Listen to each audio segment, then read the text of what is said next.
Hello and welcome to the 2023 Worship Summit Live. We're so excited today to bring you 7 amazing speakers who are going to share their perspective on how to further your mission with live streaming and video production. Now, right off the bat, I want to apologize for scheduling this year's event on Ash Wednesday. We need to look further onto the calendar next year, and we'll make sure that doesn't happen. Yeah, but if you're here with us, we're so happy that you took time out of your day to join us. And if you can't catch the show live today, don't worry, we're live streaming this on YouTube and Facebook, and the event will be recorded. Now, over the past few years, we have learned so much about live streaming and video production, and its value has really been proven as an amazing way to spread the message of God, and houses of worship and congregations have made it a regular part of their community outreach. And this is one of our famous Zoom events today, and we are going to cover exactly how this process is going to work. So you're not feeling lost or wondering where to go. We're going to cover some of those basics with you. But before we jump into today's content, we wanted to tell you about a very special giveaway that we're hosting.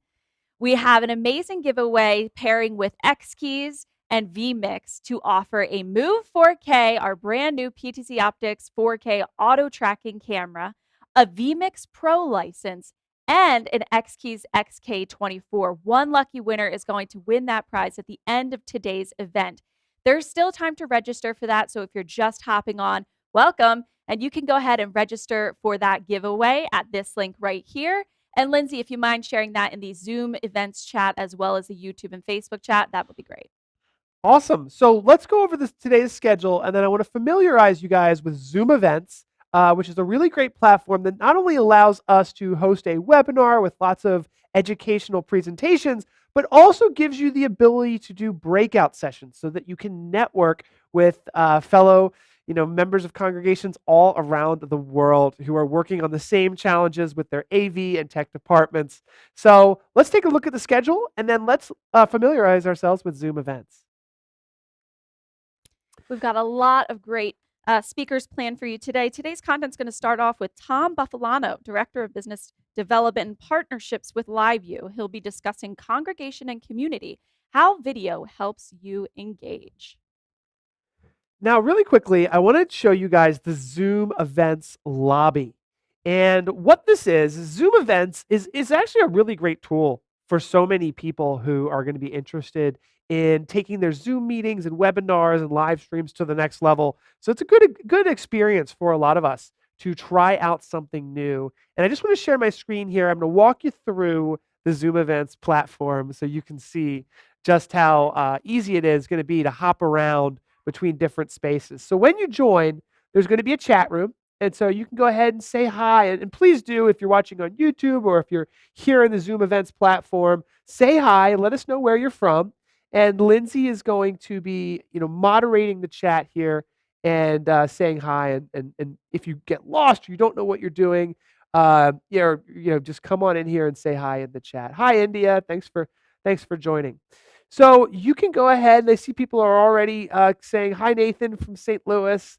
And if you're interested in meeting other people, there's a whole tab of people who are interested in chatting. And so if you meet somebody in the Zoom event and you're networking and you want to chat with somebody, you can actually have a whole page where you can chat with them and say hi and connect. So it's a really great virtual event platform for today. Now, really quickly, what I'll let you guys see is that there is a main presentation space, but there also is a breakout room. So from the lobby, you can choose where you want to go, and you can actually set up your itinerary. So this is the main presentation space, and as Tess mentioned, at 11:10, in just 5 minutes, LiveView is going to come on. Yeah, and if you're wondering, timing with this is something we recognized before the show. These times are reflective of Eastern Standard Time. So if you're in a different time zone, you're going to want to make sure that you're translating those times from Eastern Time. Now, after LiveView, we have Switchboard, who's going to come on. That's a really great service for live streaming and streaming to multiple platforms. And what are they going to discuss today, Tess? India is going to be joining us from Switchboard Live. She is their community manager, and they're going to Ah, talk about reaching more viewers by streaming with unlimited destinations. And that's something that can be done with Switchboard Live. Similar to what we're doing today, we're streaming to multiple destinations, and that's really important for growing your audience. So I'm excited to hear about that, especially if you want to grow an online congregation. then it looks like after India, I'm going to get a chance to speak, and I'm really excited. We're in our brand new studio, and I'm going to show off auto tracking for cameras that can follow a pastor or a presenter on stage. I'm going to talk about low light and how to set up a camera to perform well in low light. And then I'm going to talk about thinking about live streams and video productions in a scene and how you can use different technology to set up and think about scenes and really draw viewers into the experience of your service and your live stream. After I get a chance to go, we'll be talking to New Blue FX, who's going to show how you can use Proresenter and Easy Worship as a way to really enhance graphics. And we're actually using New Blue FX right now. And a lot of the graphics and effects that you're seeing today pre- are created with New Blue Present. So that'll be a cool way to kind of up the production value and show how you can use some of those popular presentation tools like Proresenter and Easy Worship. After New Blue Effects, we'll be going over a presentation from Fender and Presonus. That's going to be a cool one, Tess. Yeah, their product specialist, Richard Gadspar, is going to be joining us from there. And we're going to be talking about achieving great live and broadcast signals using only one mixer. So, for those of you in the audio space, you're definitely not going to want to miss that one. That's going to be happening around 1:05 p.m. Eastern Standard Time. And Richard is actually a platinum sponsor of ours, and we'll have an extended breakout room dedicated to discussing audio. So, you'll be able to find and access that breakout room in the lobby. Yeah, and I guess it's worth mentioning, Tess, that throughout this whole day, as you are watching webinars and presentations, just remember there's a whole conversation going on in the networking and breakout room, and the speakers are all live. So they're all joining us live. They're all here to answer your questions, and we've asked them to join the breakout rooms to answer your questions. So if you haven't signed up already to get into that, you need to use Zoom and the Zoom Events platform. But it's a great way to get FaceTime and get those questions answered by the speakers or other professionals from around the world. And it's worth noting anybody who's watching on YouTube and Facebook right now and has not registered to join the Zoom event, if you want to communicate with speakers for Q&A, you're going to want to register for today's Zoom event. You still can.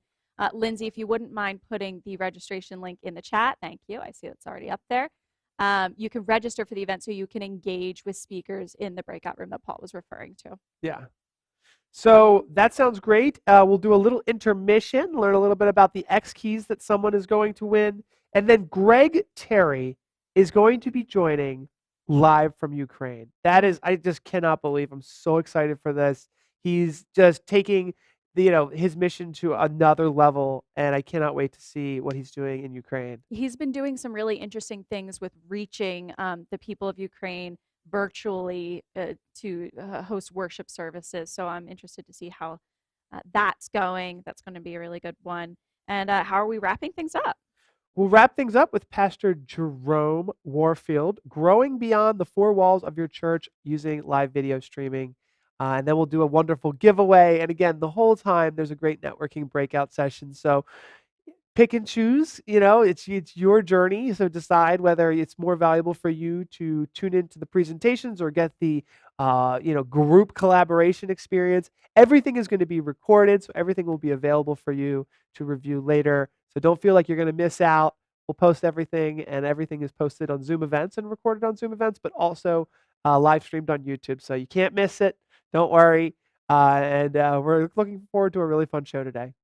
So it's just about time to go ahead and cue Mr. Tom Buffalano, who's going to be discussing congregation and community and engaging your audience with video. So, Tom, we ask you to just go ahead and unmute yourself and turn your video on, and we'll go ahead and spotlight you. I can hear you. You sound great. Thank you. You sound great as well. Thanks. I'm so glad you could join us today. Yeah. I'm happy to be here from snowy Toronto, where I am visiting people and going on meetings. So hopefully I can get out and get back to Brooklyn in in a few hours. So anyway, so thank you for having me and LiveView. Again, my title is Director of Business Development and Partnerships for LiveView. And just to sort of give you a quick overview of what LiveView does, LiveView is a company that has created encoders that can go out in the field, and from anywhere you can produce and deliver video, and then deliver to anywhere you want it to go. The technology that we have, we pioneered, and this is about 16, 17 years ago, is by bonding cellular networks together. So if you have a Verizon or AT&T or T-Mobile or any of those networks, what we do is we bond all of those networks together to give you enough bandwidth to get your high quality video out from in the middle of nowhere, perhaps, and then deliver it to wherever you want it to go. So that's the basic overview of what LiveView and our technology does. So, talking about engaging people in congregations and in your community, I'll just give you a little bit of background that I have before I get into my presentation. So I was born and now live in Brooklyn, New York. There are 188 different congregations in Brooklyn of 88 different denominations. So there's lots of houses of worship.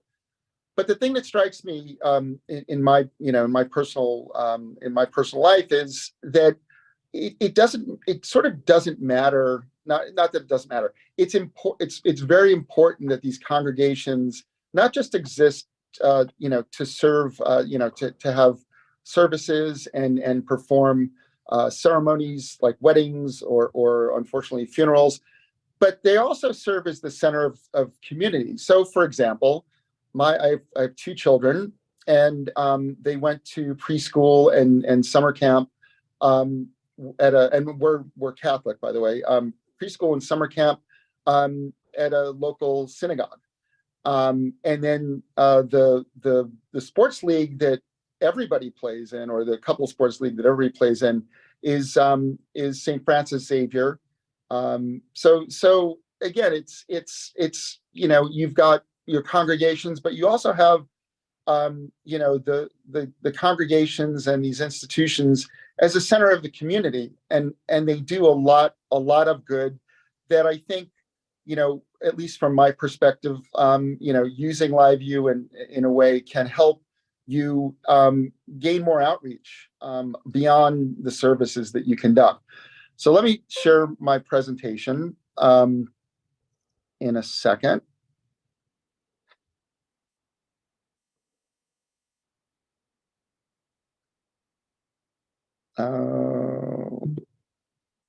Scene. Can you see my screen? I can see. Okay. All right. I was trying to share my presentation from my phone, and it doesn't seem to be working. You can't see my presentation, can you? No, but I can go ahead and share it on my screen if you'd like. That would be extremely helpful. Thank you.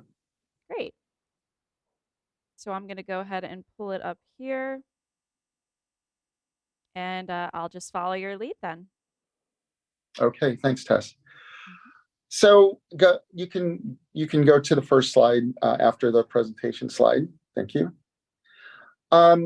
So in my life and certainly in my community, houses of worships form the foundation of community, as I sort of talked a little bit about my personal history.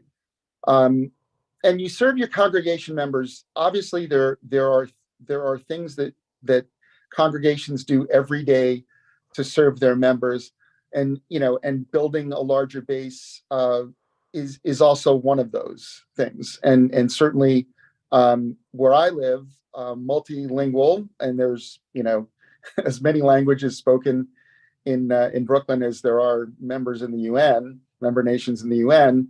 And reaching your community members beyond services is really critical. So, again, I'm going to connect the video piece of this as we move forward. So for me, I thought about applications here, and telling stories through video production is the best way to engage your community. So you've got your, applications like delivering local services to remote audiences, reaching homebound members who maybe can't attend in person, live weekly masses or celebrations, weddings, funerals, and education. I mean, religious education. My son is doing that remotely now. Is something that I think is again is part of what the mission of these congregations is. But then there's the part about telling community stories. So as I talked about before, there's youth sports, there's youth ministries, there's missions. And missions can be, locally or nationally or internationally. Um, Outdoor congregation celebrations or good works, retreats, graduations, speaking engagements, community outreach, and good works in general. I mean, as a family, we've worked at food banks. And, so the idea is that, there are certainly, things that congregations do that are part of their mission from a religious perspective, that you need to deploy video and deliver it to wherever it needs to go, to different platforms. And then there's also the telling the community stories, which I think again helps you grow your can help you grow your congregation, but also sends another message about about the congregation's involvement in the community. So just to give you sort of a quick diagram of how LiveView connects to, from a camera to production and then ultimately distribution.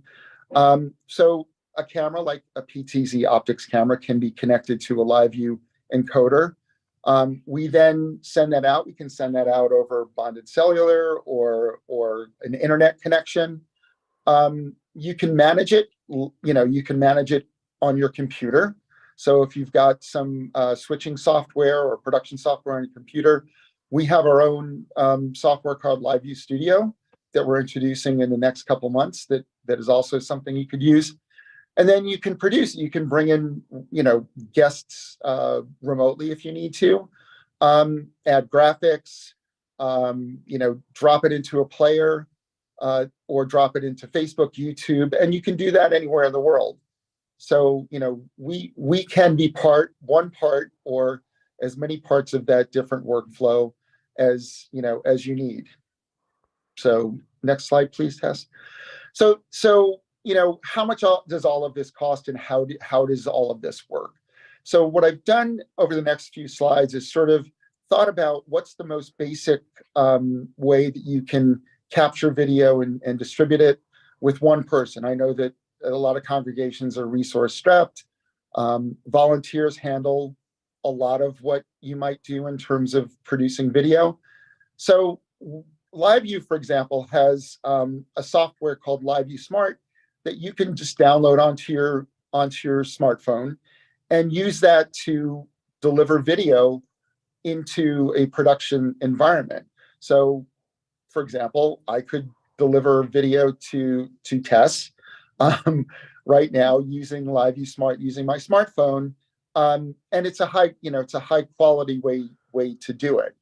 And again, you're just using your cellular data to do that, so there's no special connections needed. It's cellular, it's wireless, and delivered to either a cloud server, or you can deliver it into a normal production environment, and then from there distribute it out to Facebook, YouTube, or any other destination. And that is low cost, low touch, really easy to execute. So that's sort of the entry level, for LiveView and how you can get video from anywhere to anywhere. The next sort of level up is a couple of 2 or 3 people, a little bit more cost. One camera feed, fixed tripod. I know a lot of services, there's a tripod with a camera on it. And you can connect to a physical LiveView encoder.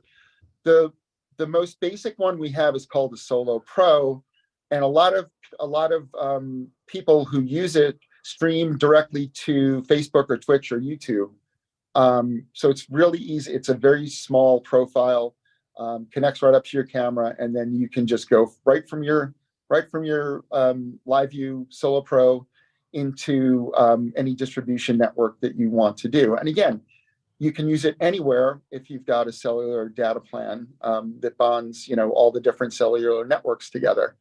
You can also add graphics to that and spruce it up a little bit, so that you can then deliver a more professional looking feed anywhere you want to deliver it. Next slide, please. So this is a little bit more advanced. 3 to 4 people. This is more of a higher investment. There's a way that you can do this where you can lease LiveView encoders, so it's not just a cash outlay that you have to do up front. And we've got, again, it's higher definition, one camera, either fixed or roaming. If you're at an event and you want to cover multiple aspects of that event, delivering, and again, over bonded cellular, or if you want to plug into an Ethernet connection, a public internet, we can bond that too to give you more bandwidth. And again, dropping it into a computer that has production graphics and switchers on it, or into our LiveView Studio, you can really turn it into a much higher quality, more highly produced feed. You can even clip highlights and deliver those to social media networks. So there's a lot of different ways to do that. And then with LiveView Studio, at least we have you can rent our production environment by the hour. And again, you can distribute these feeds not to just digital destinations, but even to OTT platforms, websites, apps, and again, social media. So a higher quality, a little bit more expensive. You need a few more people to do this, but if you're going for a much bigger audience who expect a more highly produced, video feed, then you can upgrade to this package. Next, please. And then our professional broadcast streaming setup, again, this is, you need a production team. It's a longer term, higher investment, but this also includes using multiple cameras, HD or even 4K.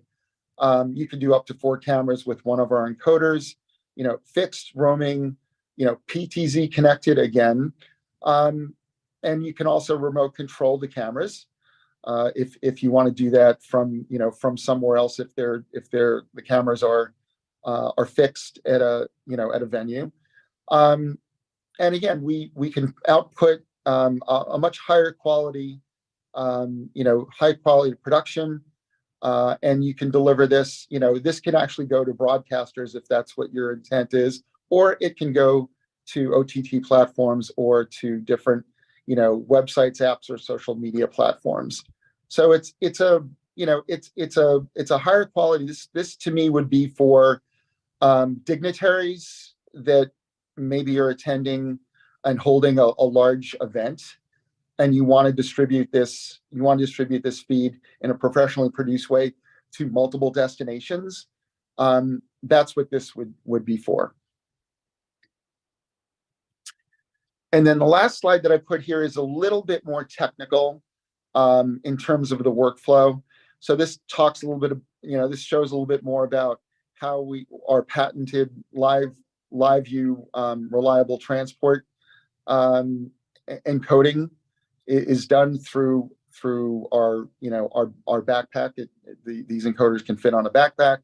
They can also fit into a production environment, a production truck if you want to do that.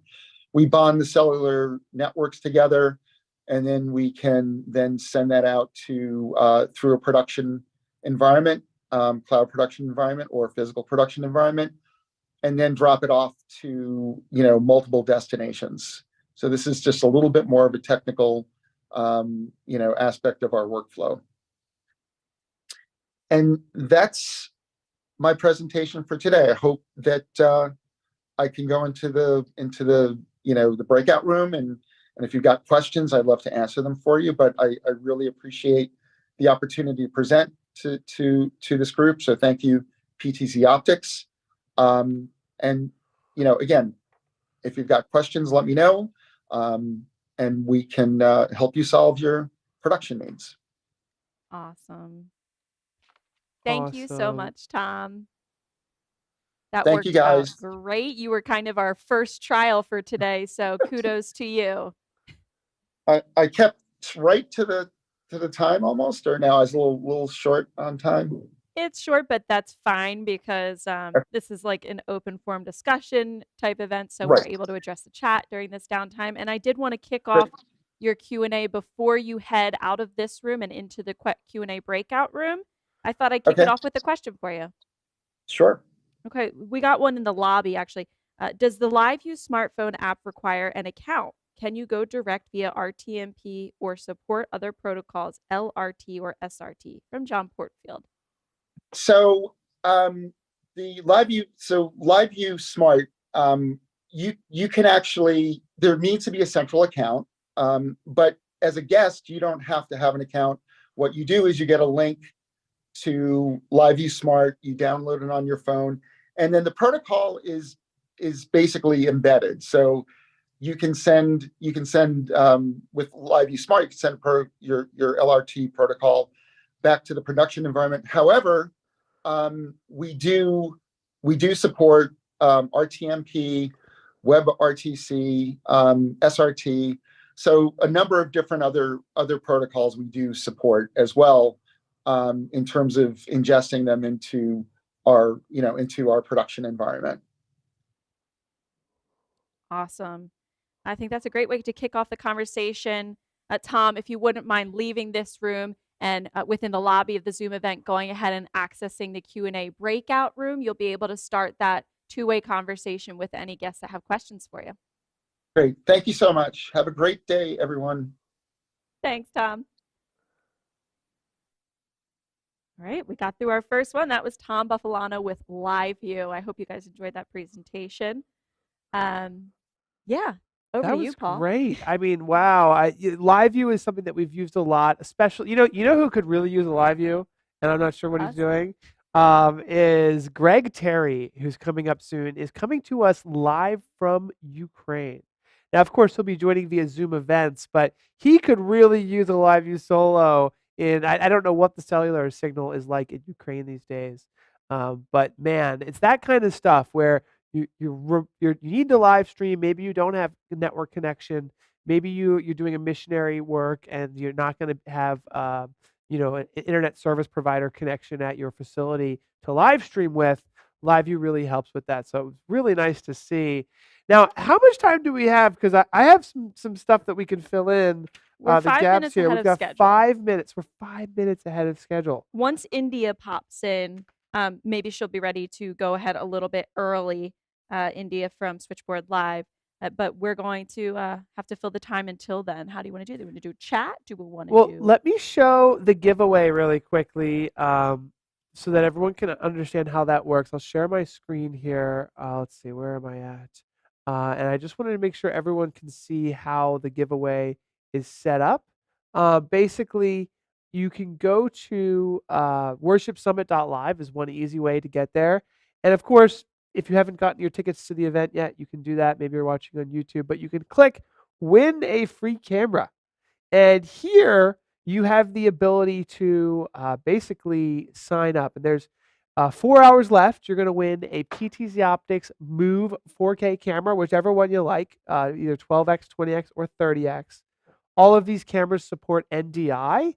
So really awesome cameras. They have NDI, they have SDI, they have HDMI, they even have USB. So really awesome cameras for live streaming. You're going to get a vmix license, a 4K license, I believe, or even a Pro, which is the best, and then an X keys to control it all. So it's a really great option here. There's 4 ways to enter to win. You can sign up for the Worship Summit Live. You can refer a friend. You can subscribe to YouTube, and then you can also do something that's brand new, which is share your live streaming system on streamgeeks.com. And if you haven't done this yet, it's one of the ways to enter the giveaway, but you can actually go on here and share your live streaming system. And you can upload pictures. You can share all of the devices that you're using. And this is just a really helpful tool so that you can share with the world what you're doing in your house of worship, but also browse through what other people are doing. And right now, you're actually seeing this is the Stream Geek studio. So this is the desk I'm sitting at here. You can see a picture of Tess and I here in the studio. And it gives you an idea of the cameras that we're using and the budget and the joysticks and the computers, and gives you a chance to comment and ask questions. So I wanted to introduce everybody to streamgeeks.com. You can even just ask a question. So if you've got a live streaming question, feel free to answer the questions. I actually answer them myself along with others on our team. So if you have a question about live streaming, you can ask your question here and kind of see what other people are doing for live streaming and video production. So wanted to share that here to give you an idea of the giveaway and the resource that we now have at streamgeeks.com. So pretty cool. All right, we do have India. If India's ready to Perfect. start their presentation, we can go ahead and have you unmute yourself and activate your camera, India, and we will get you queued in just a moment. India's Hey. Oh, hey, there you are. How's it Yes. going? I'm good. How are you guys? Thanks for having us. Yeah, thanks for hopping on a little early. We're a little ahead of schedule. Sure. Of course. Super excited. So you're the community manager with Switchboard, is that correct? That is correct. Yes. Awesome. And what are you going to be sharing with us today? So I am going to do a little bit of a screen share, but what we're going to be talking about today is really expanding your reach and expanding your audience, right? Reaching more audience, expanding your destinations through streaming to unlimited destinations with Switchboard Live. I feel like we are a very little known gem, and I'm super excited to be able to talk to you guys about that platform. So before I start sharing my screen, let me talk about that. So Switchboard Live is an application where you take whatever your encoder is. So whether that's OBS, whether that's Ecamm Live, vmix, whatever your live production software is, you create your production, you create your show, you send that feed over to us, and then you're putting in your destinations. One of the great things about Switchboard Live is that we give you unlimited destinations. And we do that twofold. We give you unlimited destinations for your own personal accounts, as well as with something called Viral Stream Share. And we're going to talk about that towards the end of my presentation, because Viral Stream Share is like the best thing ever.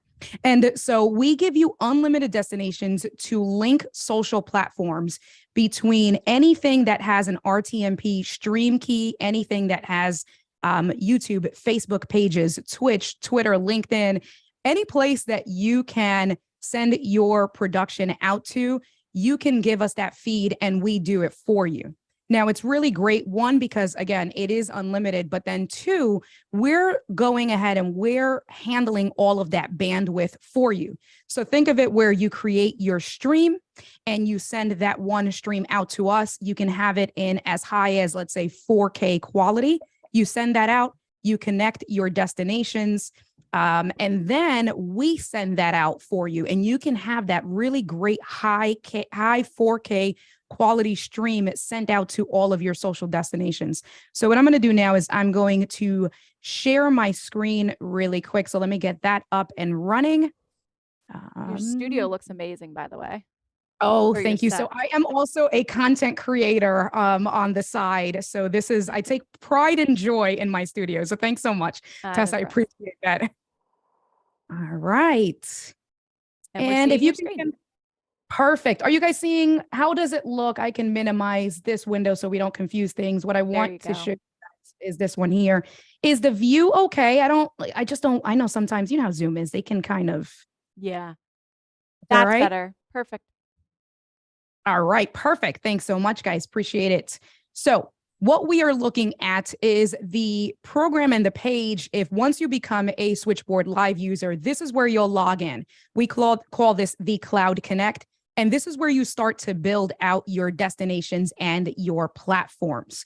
So if we look, you can see that there is a video playing on the upper left-hand side, that is the feed that I am sending into the cloud. So in theory, this video feed that you guys are seeing is what we will send out to our destinations. If we look under it, it says receiving video, it's in green. So that is confirmation for you as the producer that we are getting the feed and we're good to go. Under that, that's where you get your RTMP, URL, and stream key.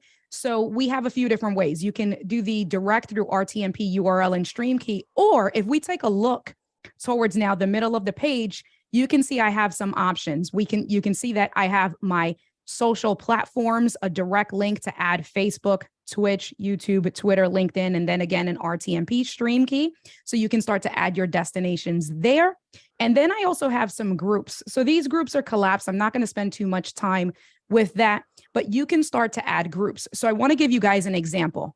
Let's say as your house of worship, you have your regular platforms that you stream to for all of your services, your main Facebook page, your main YouTube page, and let's say Twitter. And let's say for this a particular sermon, you're having a host, minister, pastor, preacher come in from another house of worship. Well, the great thing is that using what we call viral stream share, you can send your guest this link that I'm going to show you guys. And we can put that, I don't know if Rudy's put it in the chat yet. Rudy, the CEO of Switchboard Live, is in the chat with us hanging out. My viral stream share page is indiad.live/VSS. So if you guys go ahead, and what I'm going to do is we're going to do this together as a group. I'm just going to shift a little bit. If you guys can go ahead, and we will do this interactive because I want to show you guys how easy it is. We're going to go to indiad.live/VSS. And this is a customized page that I've kind of gone in, and you guys all get your own link, your own viral stream share page, and you can do some customization. I will say that down the line, we are currently working on, like, let's say viral stream share 2.0, where we're going to give you some options to customize even more with, let's say, branding, like your logos and things like that. But for now, if we take a look at this top page, you'll see that it says India's viral stream share page. Below that is a little paragraph. I went in and I customized that to have language coming from me. So if we go back to our Cloud Connect page and I click on this, you see that there's this white bar. If I click on that, you can see now this opens up our viral stream share page. We can copy this link, and that's the link that you get. So every user, every Switchboard Live user gets their own specific viral stream share page. I've gone as far as, because I do have my own domain. So if you guys have your own domain for your own house of worship, to keep things with marketing and on brand, I use Rebrandly. You can use like a BitLink shortener. I've gone as far as taking this specific link, I put it into Rebrandly, and that's how we got indiad.live/VSS, right? So to keep it very simple, very streamlined, I would suggest you customize your link there to start with your branding. Then you can see this is where I go ahead and I customize the page title, right? India's viral stream share, the description, we can change that. I'm going to talk about active templates a little bit later, but that's what you see, or the users see, when you're sending this link out. So now you've sent this link out to, let's say, the host minister that is coming to speak to your house of worship. And you say, hey, if you guys want to share this stream when you're a guest of ours to your parish, to your parishioners, to your viewers, go ahead and add your social platforms here. So you can see that we do have the main icons for YouTube, Facebook, Twitter, and Twitch here. But before we get there, I want to show you something that's even, like, I think it's great, where we have this save and retrieve session. So by saving, and I suggest anyone that I send to my page, I would make that a habit of telling the users to save their session, because by putting their phone number in, and I'll put my phone number, I'll put my other phone number, and we hit proceed, what this is going to do is that this is going to save, like create a profile for them. Now, we don't spam, we don't do any, unwanted text. This is literally just for what I'm going to show you as soon as I put my authorization code in. I don't have any destinations now, but let's say they only want you to have access to their social profiles. And once that show is off, well, they're by creating this profile and putting their phone number in, now you can see it says manager details. That's going to save it. So let me show you what I mean. I'm going to add my personal YouTube channel. Now, before I do that, I'm going to come back to the cloud and I'm going to close this out. Right now, under this viral stream share, this white bar, there are no accounts currently there. So you're going to see how this changes in real time. So I'm going to come in and I'm going to add my personal YouTube channel here under my brand, India Delgado. This is going to do the authentication. So that's the same with all of YouTube, all of Facebook. This looks the same. You'll hit allow. Fantastic. Now this is telling me that under the viral stream share, India Delgado, the person has added their YouTube page. So you can continue to add multiple YouTube pages here. I'm going to do one more. I'm just going to do my Facebook page. So let's log in. Let's give it a second while Facebook does the things that it does. All right, fantastic. So now we're presented with my personal Facebook wall. I manage 2 Facebook business pages, my personal business page and Switchboard Live business pages. And then you can see down here, if I scroll down a little bit more, I'm also an admin or a moderator of a handful of different Facebook groups. So once you log in with your Facebook user ID and password, you can select which is the platform that you want to stream to. For now, I'm going to choose Cloud Connect. Give it a second here. And fantastic. We have now streamed and connected both my personal YouTube page as well as my Cloud Connect page. So I'm going to come back now to my Cloud Connect. And if I refresh, I actually didn't even need to refresh the page. You can see here that there are 3 different social platforms that we've connected, and Rudy's gone in and he's also added his personal page. So there's my personal YouTube, the Cloud Connect Facebook group, and then Rudy has added his personal page. You can even go as far as, if it's a YouTube page or a personal Facebook page, you can decide to make this a public stream. You can see that there's this little green ticker here. If I click it, it goes from green to blue. That shows that it is now unlisted. If I click on it again, it's going to go from unlisted to private. So it goes from green to blue to gray, and you can cycle through those. So you can choose how you want that stream to be. If it is a Facebook group, Facebook groups are only made to be public streams. So you can't change that. And so now we've gone in and we have added social platforms without the need to make someone a manager or an admin of that person's account, right? So you, as the owner of these social platforms, you're doing all of the authorization and all of the authentication. We didn't have to share username and passwords. So in terms of security and ease of use, it's super simple. And you can see that it literally took us less than 3 minutes to go in and authorize whatever our platforms are. So now these are, let's say, what I'm going to say is these are the hosts that are coming in that want to share your stream to their personal channels. So we've added those 3. Now, the other part of it is when you are streaming to both, let's say, any of the social platforms, there's your titles and your destinations, the metadata, right? So if you are the host, if you're the one that is creating the live stream, you may want that title and that destination, that description to look different than the person who adds their information, your guest, from your viral stream share. That's where templates come in. So if we go ahead and we look at the menu bar on the upper left-hand side, that's going to give us all of our options on the upper left-hand side. And you can see I have a tab called Templates. And by clicking on this tab, Templates, this gives us some options to start to do things. You can see I have my templates. I have a handful of different templates. What I would say is if you are constantly using the same title and description, let's say you're just changing the day or, minor details for your specific as the host, you would leave one template, but then you can create a completely separate template that's customized for your guest. So I'll give you an example. Let's say I'm the house of worship and I'm the host creating this stream, and Rudy, the CEO, is my guest that night. And Rudy has agreed to share this stream with his audience.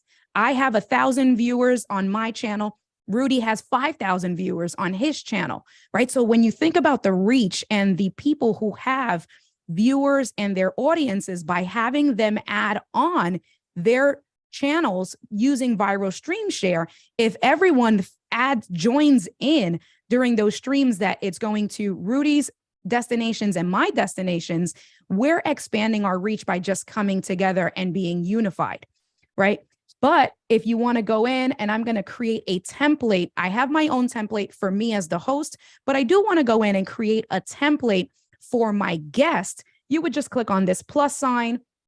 And when we do a brand new template, you can see here, we have a default template that we give you, but under title, you would change, let's say Rudy wants to say, because the language wants to come from Rudy himself, right? He wants to tell his viewers, hey, I'm coming on to India's show. So he can say something like, I'll be joining India, right? Whatever that is on Sunday, right? So he can customize it that way, but we're the ones that's actually doing that. If you look a little bit further down, you can customize per platform as well. So you can have one title that is the same across of all of your social platforms, or if you wanted to have a different title for Facebook, a different title for YouTube, so on and so forth, that's where you would go in and customize it per platform. You can see if we scroll down a little bit more, that's where you can put in your description. So if there's links, if let's say you're doing a fundraiser or something like that, you would put all of that custom information in there. And then once you're done,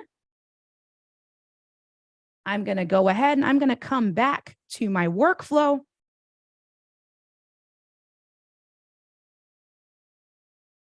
And I'm going to click on the viral stream share again, because I want the viral stream share to be that template. So I'm just going to choose the template. I think it was unnamed here. I forgot to put the name on it, but you would name it, right? You would customize it and organize yourself. And so I have a template that's going for my viral stream share where people have authorized. And then I have my other templates for my own groups so that the language looks like it's coming from you. And now, again, you see that we are receiving video. So if we're good to go, what I can do is I can just check on these boxes here. And now under viral stream share, all three of these platforms are now checked. If I wanted to, let's say, go to all of these under my interview series, I can check that. And you can select all of your platforms, or you can also manually select which are the ones. If I say, you know what, this stream, I don't want to send out to my Twitch platform. And it's not really the audience, the demographic is not for my LinkedIn platform, but I do want it to go to my Twitter and my Facebook business page. You can go ahead and delineate which are the platforms and the groups that you want to go to. I've now selected 5 different platforms between the 2 different groups. And so I can hit go live. And once I hit go live, it's going to then send this feed out. You can see that there are these yellow dots. It's telling me that it's working. It's doing some of the stuff there. And as the feeds start to actually go live, we have a green bar across the top. It's telling us that we're streaming to 2 destinations. And as it starts to increase, it'll eventually tell us 3, 4, and 5. And if we wanted to see the stream, we can click on the little watch icon and we can go from there. I'm going to take a look at my notes to make sure that I've gone over all of the things that I wanted to go over with you guys. So we talked about an overview of what Switchboard Live is. I'm going to stop the share now. We've talked about an overview of what Switchboard Live is, the use cases of having a guest and having your host, right, to really amplify your group, your users, your audience by having multiple people. You can even send this viral stream share link out to your parishioners. Again, if you're thinking about, let's say you're doing a fundraiser and you want to expand your reach to as many people as possible because you have a donation link, well, you can create a viral stream share page just for that fundraiser. ask your parishioners to share it on their social platforms. And then with the description that I showed you under the templates, there can be a donation link. And now you can really amplify and not, I don't want to say not do any work, but from as simple as that is, expand your reach by using the people that are currently supporting you. So that feature is called Viral Stream Share. That is our most loved feature. We talked about branding and customization options to really have the language come from you guys, along with your templates. What else?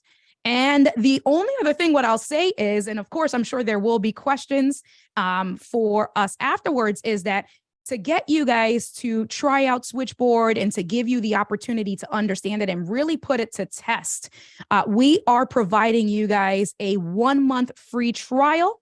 And so you can sign up. We will give you a month free of Switchboard Live to test and to, play around with it, really see Viral Stream Share and see if it's, see it do its work. You can use the promo code worship23. It is valid through the end of the month, February 28th. So you do have a few days to think about it. And then once you go ahead and you validate that, you will be able to put in the promo code at the end. Once you put your billing information, you do have to put your billing information because it's on a recurring cycle. But the first month, we will reduce that down to 0. So you'll get a free 31 days in March to try it out. I do a weekly town hall, a demo on Thursdays at 2 p.m. and 7 p.m. Eastern Standard, where I really go into all of the details that I show you today. And you can also reach out to me and schedule a one-on-one at india@switchboard.live. And I think I am done, guys. I'm good on my end. How was I with timing? I can go over timing. So let me know. No, I like that because we were ahead of schedule. So that's no problem. All right. Well, I'm good, Tess. Were there any questions or we'll just jump straight into the room? Yeah, I will kick off questions for you before you head into the breakout room. A great question that I saw in the lobby was, what is the benefit of using a browser-based or cloud-based streaming switcher over like a software-based platform? So that's a great question. I'll do the easy one first. Having it on a browser-based platform, you can access it from anywhere, right? So if you forget your computer at home, if you happen to be in a hotel or something like that, literally anywhere that there's a Chrome browser, a Safari browser or something like that, you log in with your credentials, you plug in a computer or a camera and your webcam, and you're good to go. You're ready to stream, right? So that is the biggest, I think the biggest draw, the biggest feature why people do like web-based encoders, live production softwares. Now, the other piece of it, I would say why, and I personally use a desktop-based platform, is because now it's relying on, you can, in my opinion, is that you can become a lot more unique where you can customize a show, because now they're building out an application, right, based off of your computer. And as long as you have the computer to the power on your computer to handle that, you can do usually a lot more with an application, let's say like OBS, or I use a Mac only program called Ecamm Live, where it's on your computer, you're adding in overlays, you're adding in, I would say the customization in a nutshell is really when you have an application that is desktop based, computer based, there's more options for customization versus there's limited things that you can do with the web, because you guys know, right? You can't really create a full-on, if you're thinking about a song, you can't create a full-on song with programs that are available on the internet. You can do some basics, but then you actually have to download the software to really get down and do some unique things.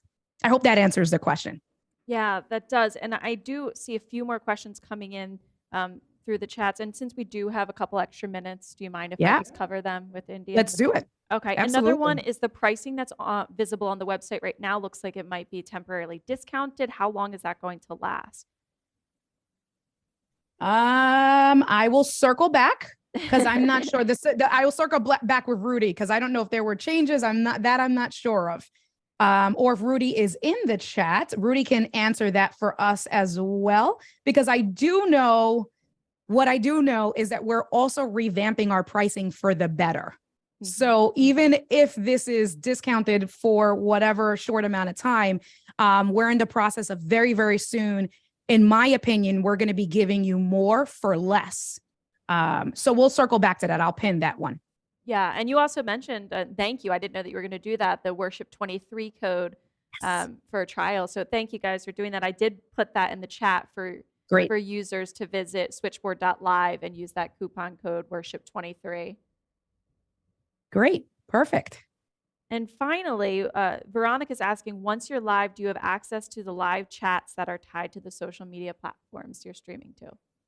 Oh, the hard question. Dum, dum, dum. Unfortunately, not at the time, right? Unfortunately, not at the time. We don't have access to it. That is something that I have been working very closely with Rudy and the team on, especially as an individual content creator. It's so important to be able to access your chat and your community and really engage with them. So we're working on what's the quickest way that we can do something that's going to be of quality. So we're considering something like a widget that may give you access for everything all in one. We are working with Ecamm Live first because we are very close with those developers. So if you are a Mac only and do use Ecamm Live, we're working with them to bring that first. So it is something that is on the table. We're fully aware of that. We need to do better on, and it is a top priority. So thank you for asking that question. Good stuff. Yeah. I think that covers it for us here. If you want to head back into the lobby, India, you did a fabulous job. You can access the breakout room there and connect two-way with our attendees today. Fantastic. Thanks so much, guys. Talk to you soon. Thanks a lot for joining us. Thanks, India. Great job. Wow. This is really, the Worship Summit's just going smoothly. I'm so glad we did Zoom events this year. I really am appreciating sort of the open forum that we have. It's able to be laid back and also just sort of have that two-way communication with the speakers. An event is something that you don't usually get on like a live stream or even why am I feeling kind of like nervous, Tess? Maybe it's because I'm presenting next. I think it's because you're up next and it's been a while, huh? Oh my gosh. Well, everything, when I present, I usually try to push every button. And, it scares I'm going to be using a remote control. I'm going to be using a joystick. I've got some software here I'm going to show. So I'm probably going to break something, but that's what makes it fun in my opinion. It wouldn't be we'll an see. event or a live stream from PTZOptics if we didn't break something. It's part of the brand. But yeah, I mean, if I guess it looks like we have a tiny bit of extra time. Maybe I'll show something. I wanted to preview our newest product too. Don't forget about that. Yeah. Well, really quickly, let me just show. This is something really cool I wanted to share. Is this new camera management software that our team has developed, and it's totally free. And if you have a PTZOptics camera, of even the older generation of Gen 2, you can give it auto tracking control with this. So I'm going to go over this in my presentation, but this is, we're showing here 4 cameras. Looks like I got you there twice, Lindsay. Yeah. Let me switch that. But this is a really cool software, not just for giving your camera auto tracking capabilities, but also for color correcting. So we can color correct 4 cameras side by side here. I'm going to go over this in more detail in our presentation, but you can not only can you color match these cameras, but you can actually download the colors from one camera and upload them to another. And you can create little color markers to get the exact blue right of the exact red that you're working with, and then cross-reference them. So you got a lot of power in this software I wanted to share. But I'll go over that in our presentation. It's coming out soon. And not to mention, it's totally free. And you can learn more at ptzoptics.com/CMP, right? That's what it's called. So I'm excited. I'm going to be showing that off. Probably going to be using a joystick controller in a little bit to control some cameras. I'm going to be showing off auto tracking so that the cameras can just follow a specific person on stage. I'll be going over low lighting. So That's a tricky one. we have some footage, and maybe I'll do a little spoiler here, but we have some footage of a really, really dark house of worship here in Pennsylvania where we just turned on 2 candles. That was it. Just 2 candles. Turned on and, or lit? well, they were lit. Well, I think they were, yeah, they were lit candles, so we didn't turn them on. We lit them up. And then we adjusted the camera for low light, and it literally looks like there's lights on. So I'm excited to go over some of the things that you can do to shoot video and really look good in low light scenarios. Arc Imaging says, hurry with the new software, just what we need. Yes, and literally you can join the beta and get it access to it. So hopefully we'll get you that. We'll go over it today, and we're hoping it'll be available for free this month. Hopefully. And what camera are you going to be using to demonstrate all those cool features? Yeah, so I'm going to be using a Move 4K in just a little bit. And in fact, I think we have a little video we're going to play about it. And I'm going to show auto tracking. I'm going to show joystick control. And then something else that I think is really helpful for a lot of AV media technicians is thinking about a scene. And if you have 1 camera, or 2 cameras, depending on what you're doing, or more, I'm going to show you guys today how you can set up a scene and have multiple PTZ cameras go to a specific place with 1 click of a button of a SuperJoy, the PTZOptics joystick. But you can also do that with OBS and with vmix, just with 1 click, whether you're using your Stream Deck or a different device, to get all your cameras to go to 1 scene. And the reason why that's cool is whether you're transitioning scenes to a baptism or for a wedding, but also just to set your cameras back to normal, right? Mhm. Back to the original location after whatever the volunteers or whatever is done during the worship service, to just have 1 button to set everything back to, the scene that kind of sets you in place. Saves a lot of time for setup and really helps kind of organize your productions. So I'm really excited about that. The auto tracking is really, really cool. I can't wait to show you. Tessa's going to be here to help me with that. I got you. And I'm even going to set you up in a very dark chair, Tess. Uh-oh. A very, very dark chair, so that What is he getting me into? I can use the gain and the iris to make it look like you're not in a dark chair. Okay. For low light settings. And I'm trying to think, what was the other thing? Oh, and I'm going to show how to create different profiles for cameras. So if you're a house of worship and you stream every Sunday at 9 a.m., well, most of the time you're going to have light, natural light coming through, and it's probably pretty bright. But then from time to time, as we all know, there's holiday services, right? There's a Christmas service, and it's a night service, right? And the lighting is significantly different. We're talking about fluorescent light, or light that is, artificial, right? Not from the sun coming through the windows.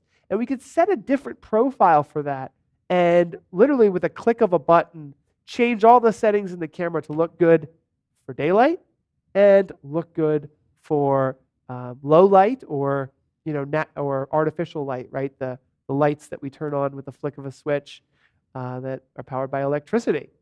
So we'll take a look at setting up those settings, and with a click of a button, we'll be able to prepare all of your cameras to be set. And it really just, a lot of advancements have come out in the past couple months that I'm excited to show. Bright light or at night, the Move 4K will make it right. Wow. Did you come up with that? I came up with that because you were just rhyming a lot. You're like, yeah, in a bright situation or whatever the light is, and even at night. I like it. Wow. David is asking what time Paul will be doing the low light presentation, and about 12:10 we're hoping to start with his session. So we're just we're just chatting up until then. Great. Well, there's a quick little video about the Move 4K we'll play, and then I'm gonna jump right into it since we have some extra time. Awesome. Let's cue that video, Mike, and take a look at the Move 4K.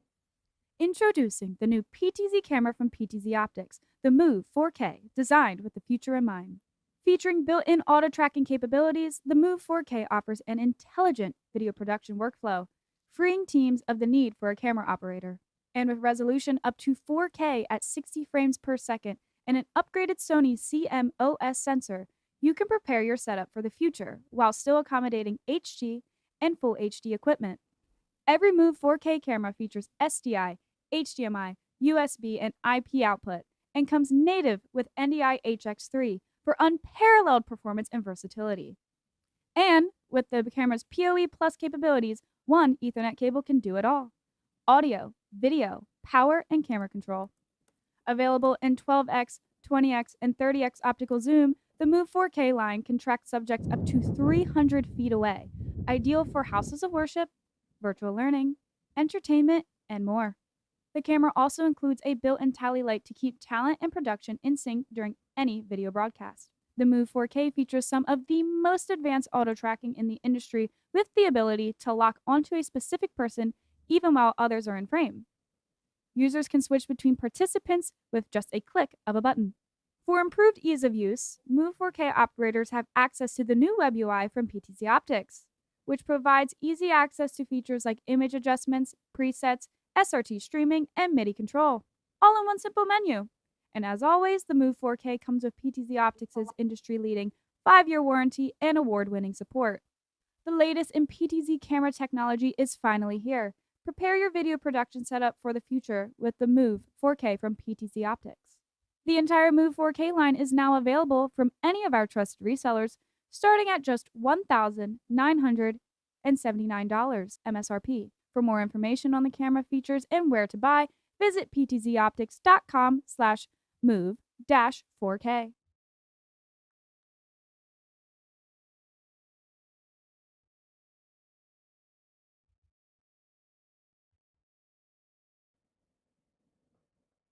All right. All right. I'm excited for this presentation. Thanks again, everybody, for being here. And I'm using a Move 4K camera right now, so this is really exciting. And I also wanted to mention that if your house of worship is not ready to move to 4K, we actually have and are announcing, we're not shipping yet, but we're announcing the Move SE, the standard edition version that's only 1080p, which is a little bit more affordable. So it's about half the price. So something to think about when you're planning your video productions. But the Move 4K and this Move series that we've just released is really cool. And one of the awesome features that we really wanted to have here was built-in auto tracking. So what I'm going to do is start the auto tracking, and you can see it's asking if it would like to select me, but I can also select Lindsay over there. Or if Tess is in the frame, I can actually select Tess.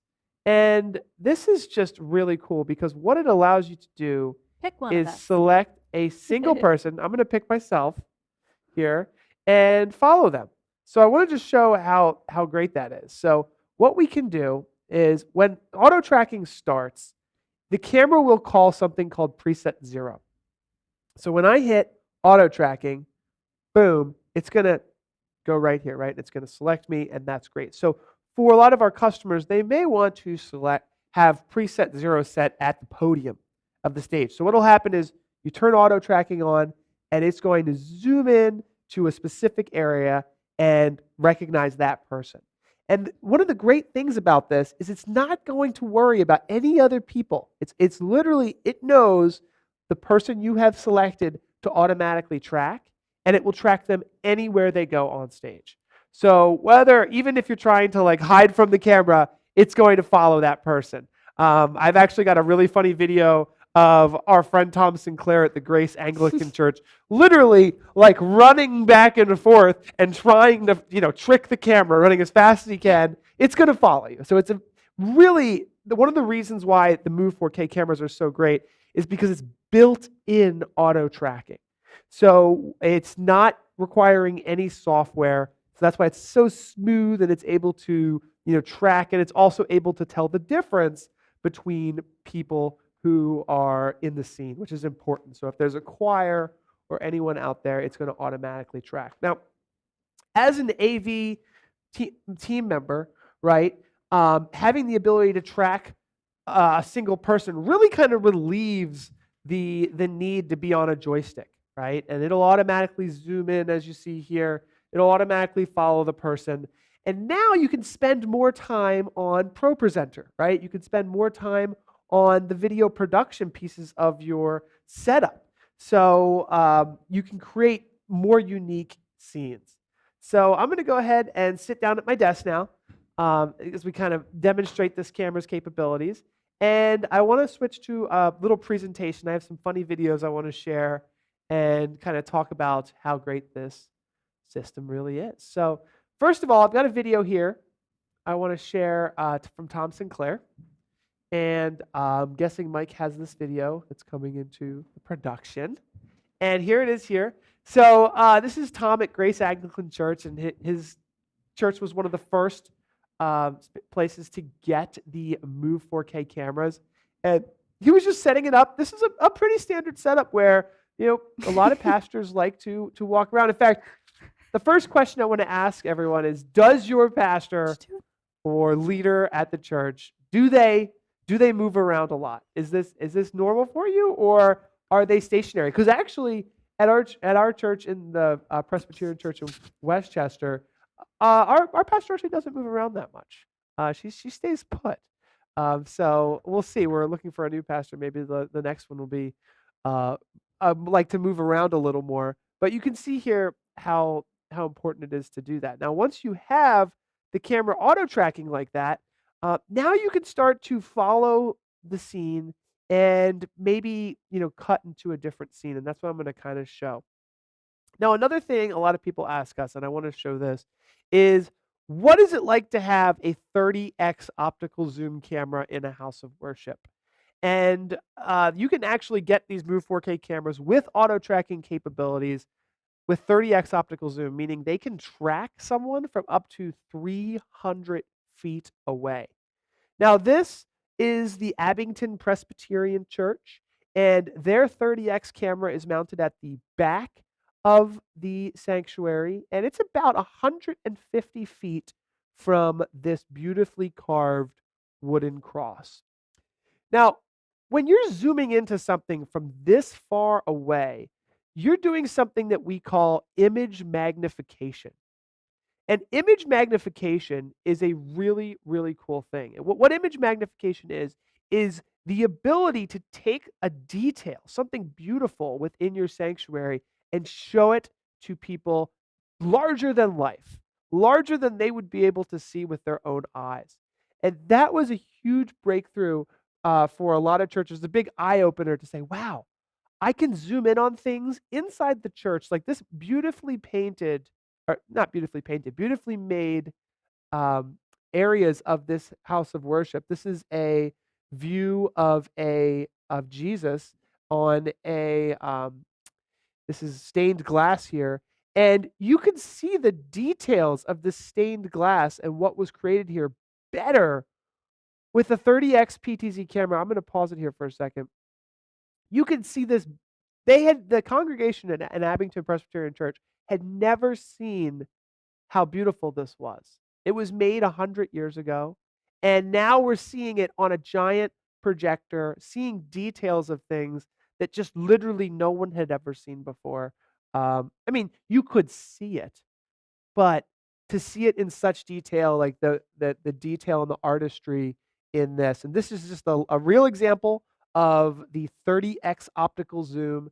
And then when you show that in 4K, which the PTZOptics Move 4K cameras are capable of, you really capture some beautifully crisp spaces. And this was just such a beautiful church. And I know many of us here probably have a favorite church or a beautiful church that we like to go to just to look at the beautiful windows or the way that the church was built.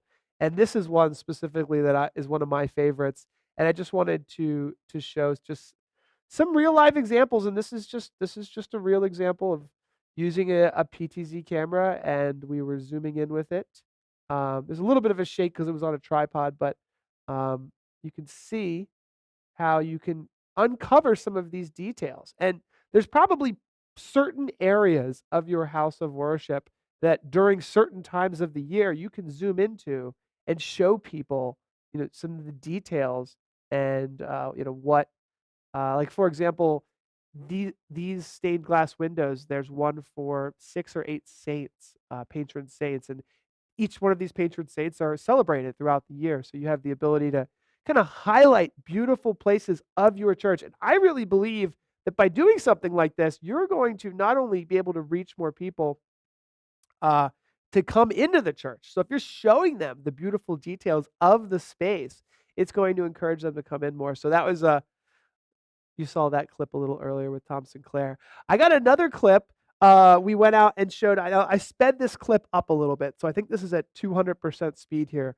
But again, I wanted to show just how versatile it is to have an auto tracking camera and selecting the person that you want it to follow so that it will follow them wherever they go. And this video in a second here is going to follow me almost 360 degrees. So not completely towards the back, but I wanted to just show in this scenario, this gives a pastor a lot of leeway. And the Abington Presbyterian Church is a good example here where they have a baptismal area over here where you can walk all the way to, and then they have a large stage, which clearly this camera is covering well.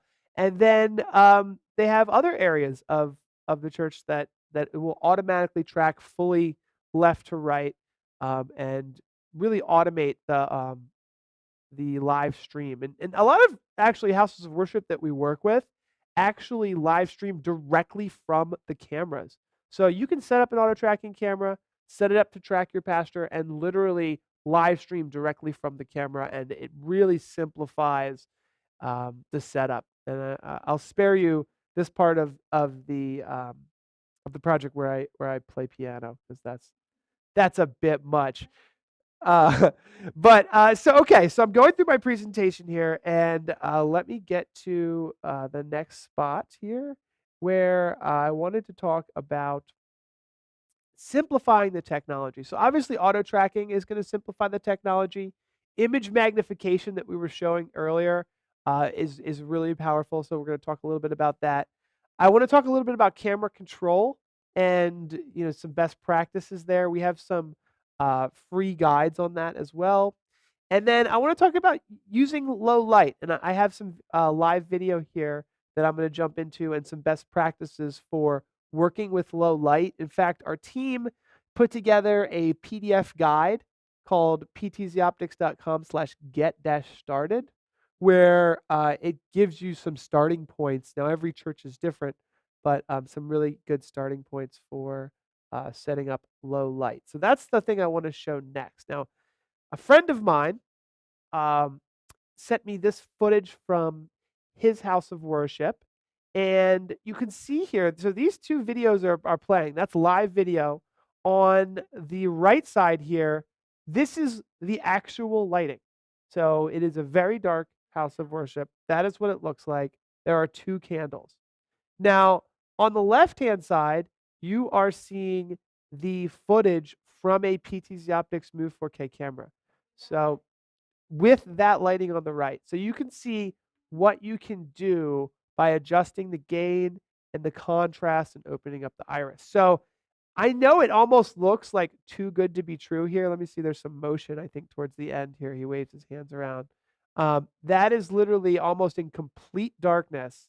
And I want to show how to achieve that and some of the best practices that we have for getting that good of a lighting even at a candlelight service. So, Tess, we have a camera set up, I think, for you. So this is your moment. I'm gonna pull you in here with this camera right next to me. So I'm gonna pull that camera in, and we're gonna show it to you, to everybody here. And I am going to, let's see here. It's not the side camera. It is this one. Okay. So this camera here is currently on Lindsay, and I'm gonna zoom it out. Here we go. And I am going to show you guys where we have Tess. Tess is in the darkest area of our studio. So this is as dark as it gets. It's not lit for this space. But I wanted to just kind of show you guys what it's going to look like. All right. So that's pretty dark, right? So we're going to see what we can do with this space here, Tess. First thing I'm going to do is get you in focus. So I'm going to lock your focus in. All right. I think I've got you in focus there. And what I'm going to do is I'm going to show you guys some of the best practices and options for tuning the camera's lighting. Now, just to show again really quickly, I'm going to show this. This is a guide that you can get at ptzoptics.com/get-started, and it's designed for PTZ Optics cameras, but I think the basics of what I want to show you today should work with almost any camera. And what I'm going to do is I'm going to log into this camera's web UI. And this process would be similar if you're using a PTZ Optics camera or if you are using a PTZ Optics Gen 2 or a regular PTZ Optics camera. So what I'm going to do is I'm going to follow my guide here, and I'm going to open up the on-screen menu, which you can kind of see there. I'm going to see if I can zoom this in a little bit, actually. I guess you got to see everything. So go to the image here. And what I'm going to do is I have two different profiles over here on the left side here. You see I have studio setting and I have low light setting. So right now it's in a setting that's designed for the studio. So if I hit continue here, just to confirm, this is the studio settings in this camera. So studio setting would be nice light. Everything is evenly lit.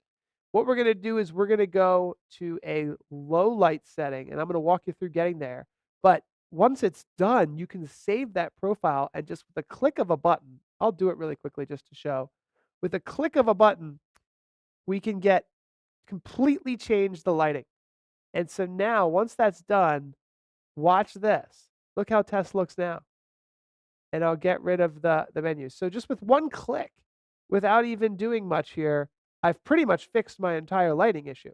But I want to show you just from a workshop perspective how I got there and explain some of the things you can do, because I know a lot of our customers work in low light. So this is the camera currently. This is the image currently. It's dark, right? And it's set up. This is what you would probably see in a dark scenario. So what I'm going to do is I'm going to start by adjusting what we call luminance. And so the first thing I'll do is I will change the brightness here. I'm actually going to change it to 8. And I'm going to increase the saturation to 90. I'm going to take the contrast down to 6 and the sharpness at 8. Sometimes you don't want to be quite as sharp as you are with a lot of light than you are with low light, because sharpness will add some 3D or some noise in the image. Now in the exposure, I have auto, and that's okay, but we're going to turn the exposure compensation off. Or, I'm sorry, we're going to turn it on, and we are going to change that to backlight to on. We're going to turn the gain up to 10. And this is where you're going to see a big difference there. So now, when we look at this image, we're seeing it a lot nicer. And let me go to my production so you can kind of see what I'm doing here. So now the image, once we turned up the gain here to 10, it's looking really, really nice. And let's see what else we can do here. So we're going to go into color. And we're going to take the red balance up to 3. And the blue is okay at -2. I am colorblind. I'm just going to follow. I'm going to hit the apply button. I'm going to follow my my guide here. And then the focus mode is in manual. Let's turn that into auto here. And there's a new button called Snap Focus that you can click just to snap it into focus no matter where you are. But there we go. Now, once this is done, what we can do is we can save this. Now, I've already done this, but we would say like low light 2, let's just say. And we just hit all these buttons here, and then we hit save. And what we'll see here when we refresh this page is we've got a brand new profile right there. So that's how, with the click of a button, we can change between a low light setting and a lot of light setting, and really change things up quickly and easily. Now, I know that color balancing is something that if you have multiple cameras, sometimes you want to get the colors just right. So now I'd like to take a quick look at, and how am I doing on time, Tess? Okay, so I have about 5 or 10 minutes left. Yeah, I think I have 10 minutes left. So what I've set this up here, this is the PTZOptics camera management platform. And one of the really cool things with this platform, as soon as you open it, you can hit the add camera button and boom, it's going to find all the cameras on your network. You can select them and add them into this platform. And this is totally free. This software will not only allow you to color balance and color match your cameras really nicely, but it also will add auto tracking to all the PTZOptics Gen 2 cameras that are out there. So as you click, so right now I'm looking at it in a 4x4, but you can look at it in a 1x1, a 2x2, a 3x3, or a 4x4. So as we're setting these up, one of the nice ways to do it is you click a space, you choose a camera, and then you choose what you want to do with it. And the cool thing is you might want to PTZ control it on one, and you might want to do color settings on another. So I'll just get all 4 of these cameras by clicking where you want it to go. And I'm going to set them all for color settings just for now for this example. Okay. Now, Tessa's sitting in the dark, but she doesn't look too dark anymore, does she? She looks actually pretty good. Not quite as dark as you'd think. Now, one of the cool things about this setup is that we can actually color drop the blue on Tessa's dress, for example, and get the RGB value. So why would that be important? Well, let's say we have 2 different cameras, and I think I hope this won't mess up Mike, but what I'm going to do is I'm going to get a second camera pointed towards your blue dress, Tess. Let's see here. Oh, now this is going to be a horrible example, actually, because, and the reason why is because, I'm still going to do it this example, but the reason why is because your blue is going to look a lot different on this camera that we have changed so much for low light than, yeah. So maybe, because we have a little extra time and we're just familiarizing ourselves with this tool, maybe we'll focus on Lindsay since she's already in really good lighting. But you can see how you can quickly and easily switch between color control and PTZ zoom. The other thing I want to mention is that the video feeds coming into this camera management platform, which honestly don't look bad, are a low bandwidth video feed. So you still can use the NDI feed and you can still use the NDI feed or any other IP feed. This is a low bandwidth feed, so it doesn't tax the computer or the camera, but it also provides a decent video feed, so it's not as high quality as you would in your main production. Exactly. That's why you'll see a little bit of graininess, maybe a little bit of, no, that's fine. Lost frames. Oh, this one. Okay, so whoop, it's not going the right way at all, is it? All right.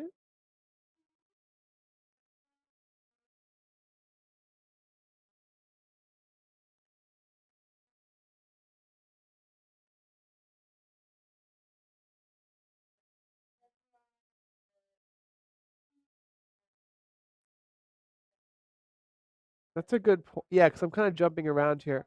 Now, one thing, so this right here, what we're looking at right here is the web UI. Now, when you get a PTZOptics camera, you can go to PTZOptics.local, and it'll automatically find your camera, even if you haven't set up the IP address. Or you can, we've changed this to go to be called sidecamera.local. And so you can get these like really easy to remember local IP addresses to reach it. But this is the web UI. And what I'm going to do quickly, just because I realized, is I'm going to set this up for studio lighting so that at least these 2 cameras are close, because it's obviously a little blown out. But with one click, boom, we've now got this camera going from a low light setting to a studio setting. And then this software here is the CMP, the camera management software, separate from the UI. And what I'm going to do is I'm going to get some color settings. So now I've got you, Lindsay, in 2 different spaces. Here we go. And I can create a marker on your green sweater. What color is it? What color is yours? Orange. Okay, your orange. My color blindness will come out in all kinds of different ways. Okay, so now here's the other one over here, and yep, there you are.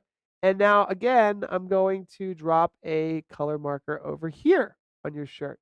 Now we can, why is this so valuable? Because now we can see the red, green, and blue values, and we can go in here to the color settings and say, you know what? We might really want to adjust the red. Now, I'm horrible at this because I'm colorblind, so this is really going to mess it up. But what we want to do is say, okay, the blue is a little too high on this one, I can see. So let's turn the blue down again. And let's turn it down. And you can see it will adjust those color settings. So you can really get in here and do a good job. The other thing you could do is you can download the profile, all of the settings from one camera that you say, this camera is correct. This camera looks really good with the color settings that I've done. You can go ahead and save it. So we'll call this, best settings, and go ahead and save it. And then you can upload it to any other camera. So then you can actually take the settings from the other camera and load it onto the next camera. So really, really cool. And that is how that works. So I just wanted to show how that works as you're color adjusting multiple PTZOptics cameras. And then, from a high level, you have this dashboard where you can keep an eye on the cameras. You can check out the color settings and, of course, PTZ control up to 4 cameras at the same time. And it also supports USB connected Xbox controllers and X keys devices and things like that. So really cool piece of software here. Just wanted to show off the CMP. Now I think I'm really running out of time. So I've got a couple final things here I wanted to mention in my presentation. Hopefully I'll have some time for Q&A as well, and I'll go into that breakout room in a minute here. We showed the auto tracking, but I wanted to show you the importance of using a joystick controller and thinking about scenes. And one thing that the PTZOptics SuperJoy allows you to do, besides controlling any NDI camera or maybe older Sony cameras or serial connected cameras, but you can set up custom buttons. And I want to make sure that people know that you can do this with OBS. You can do this with vmix. You can do this with wirecast. I'm going to show it with the SuperJoy. But it's something to think about. If you have PTZ cameras, you can automate the pan, tilt, and zoom controls into a single movement and get everything set for you with a single click. And so this is an example of using custom button 1 to set all 4 cameras to go to the baptism area, or move all 4 cameras to center stage, or move all 4 cameras to a special right scene area. And that just makes setup so much easier, especially if you've maybe got one auto tracking camera following the pastor or congregation leader, and then you've got 2 or 3 other cameras where you can just move them all at once to the scene of interest. And it just makes the job of your video producer that much easier.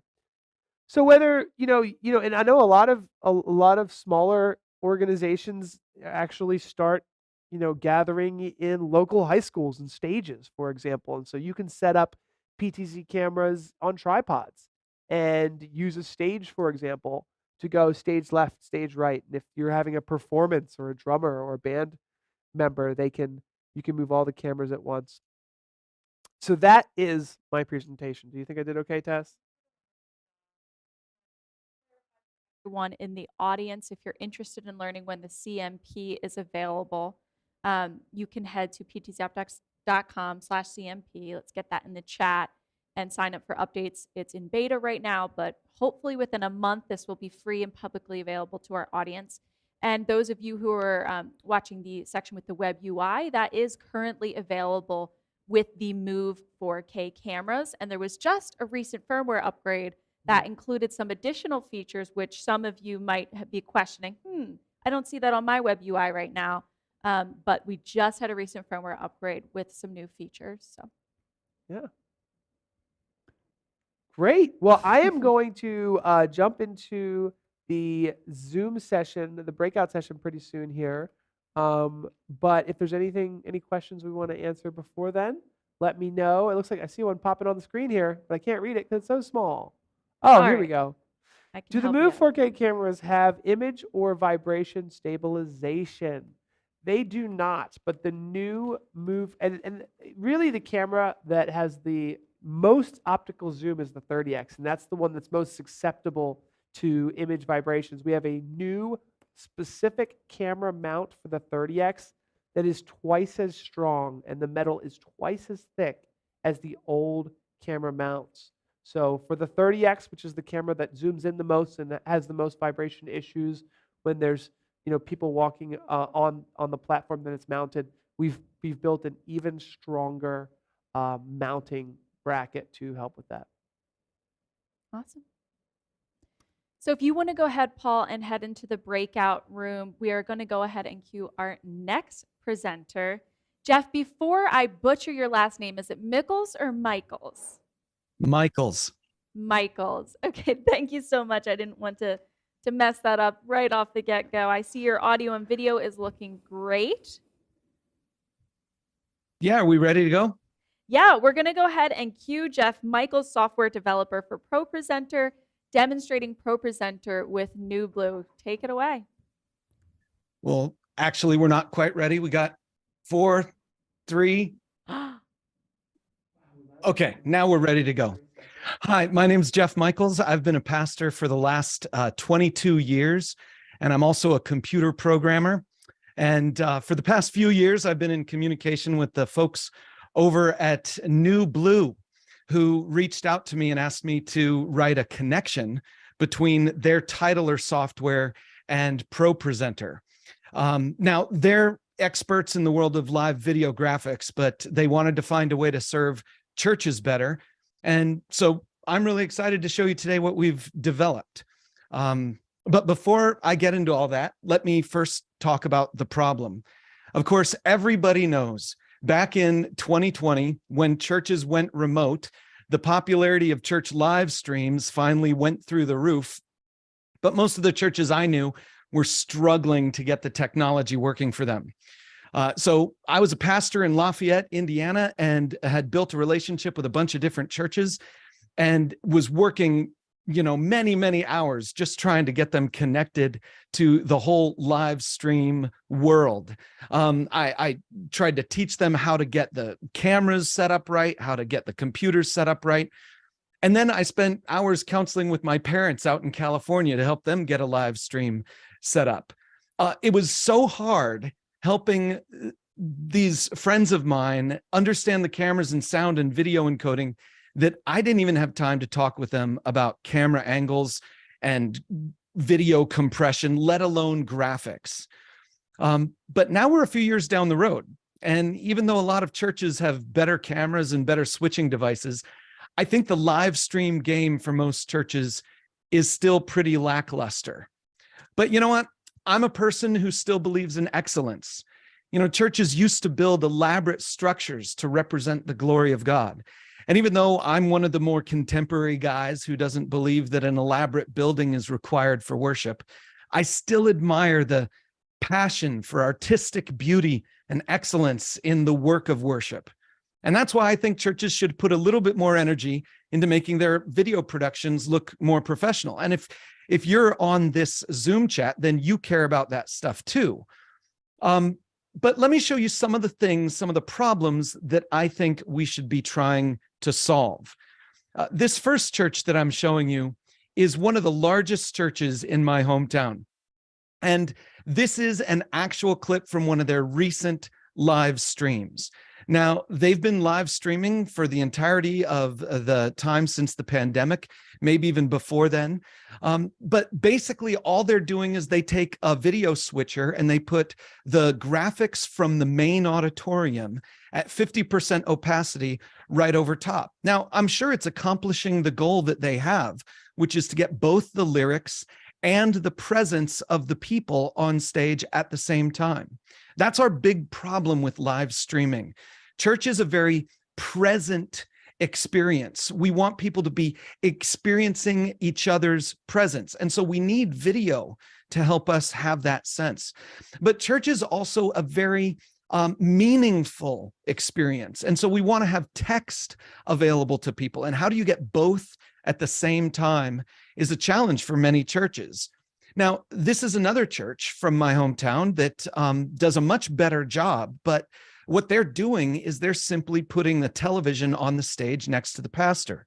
This has become very popular among churches with doing live streams. You just put a TV on stage, and then you no longer have to worry about graphics. You just need to have a camera operator get both the TV and the speaker in the same frame, and you've covered your graphical needs. The problem is that doesn't work well for every church.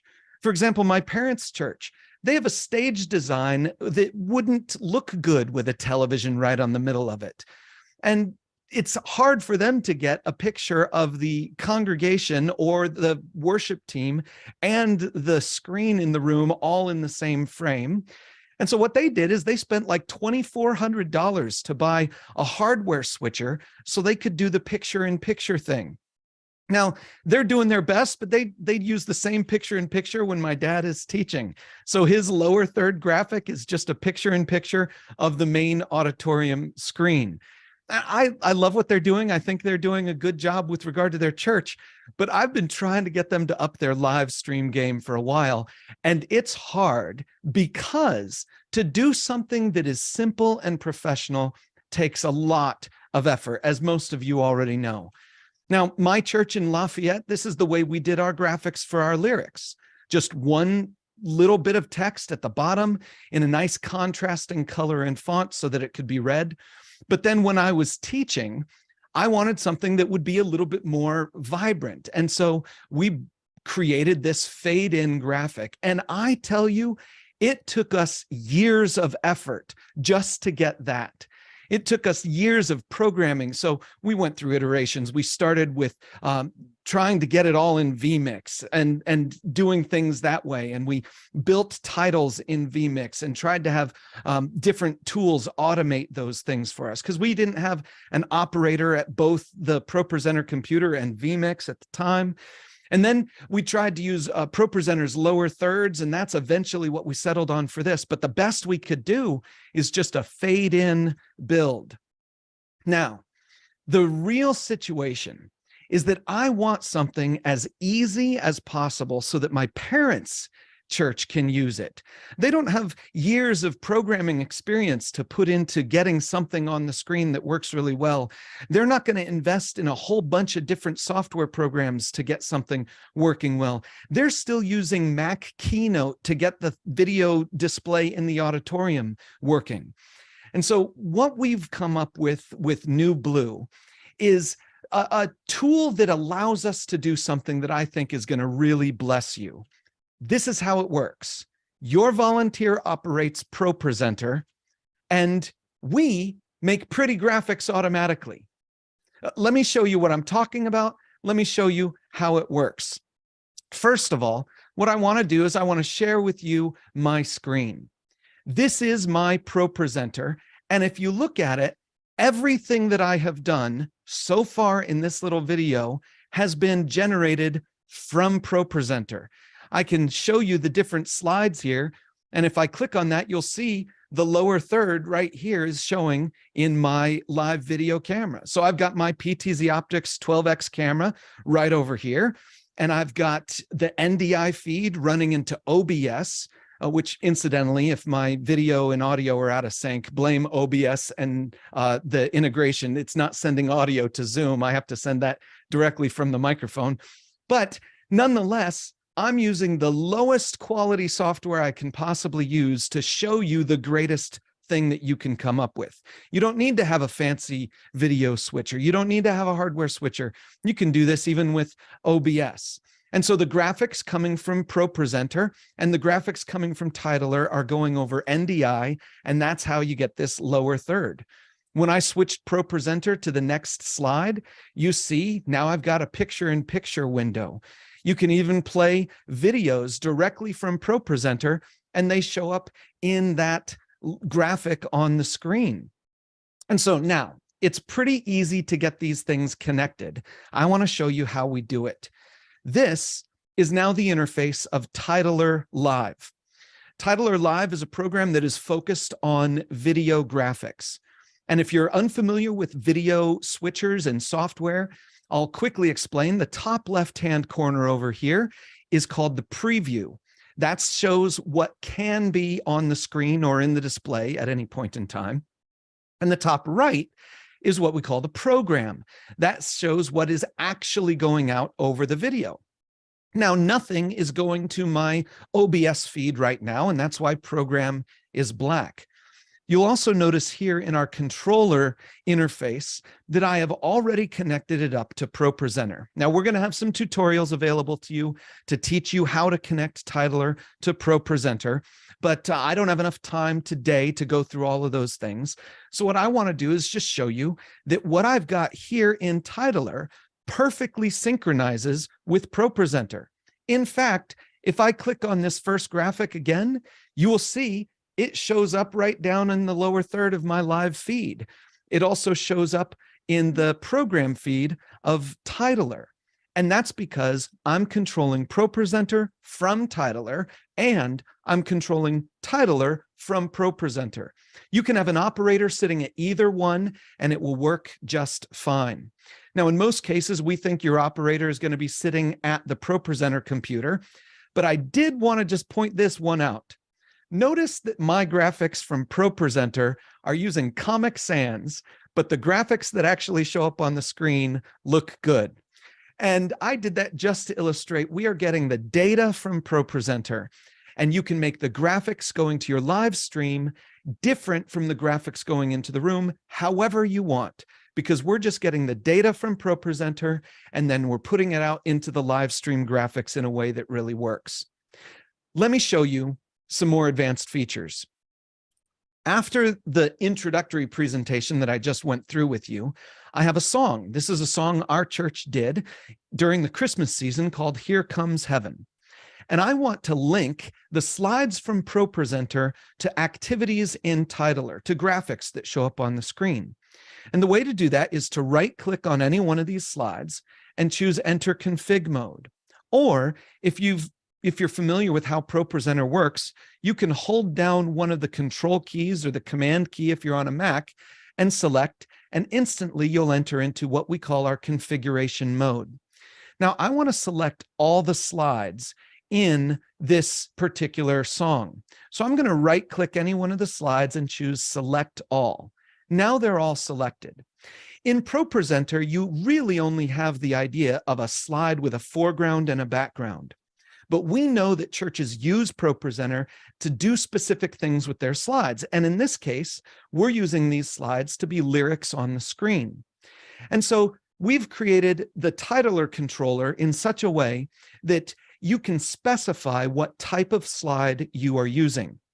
In this case, this is a lyrics slide, and so I'm going to choose lyrics. Once I've done that, now Titler knows how to interpret the text from Proresenter.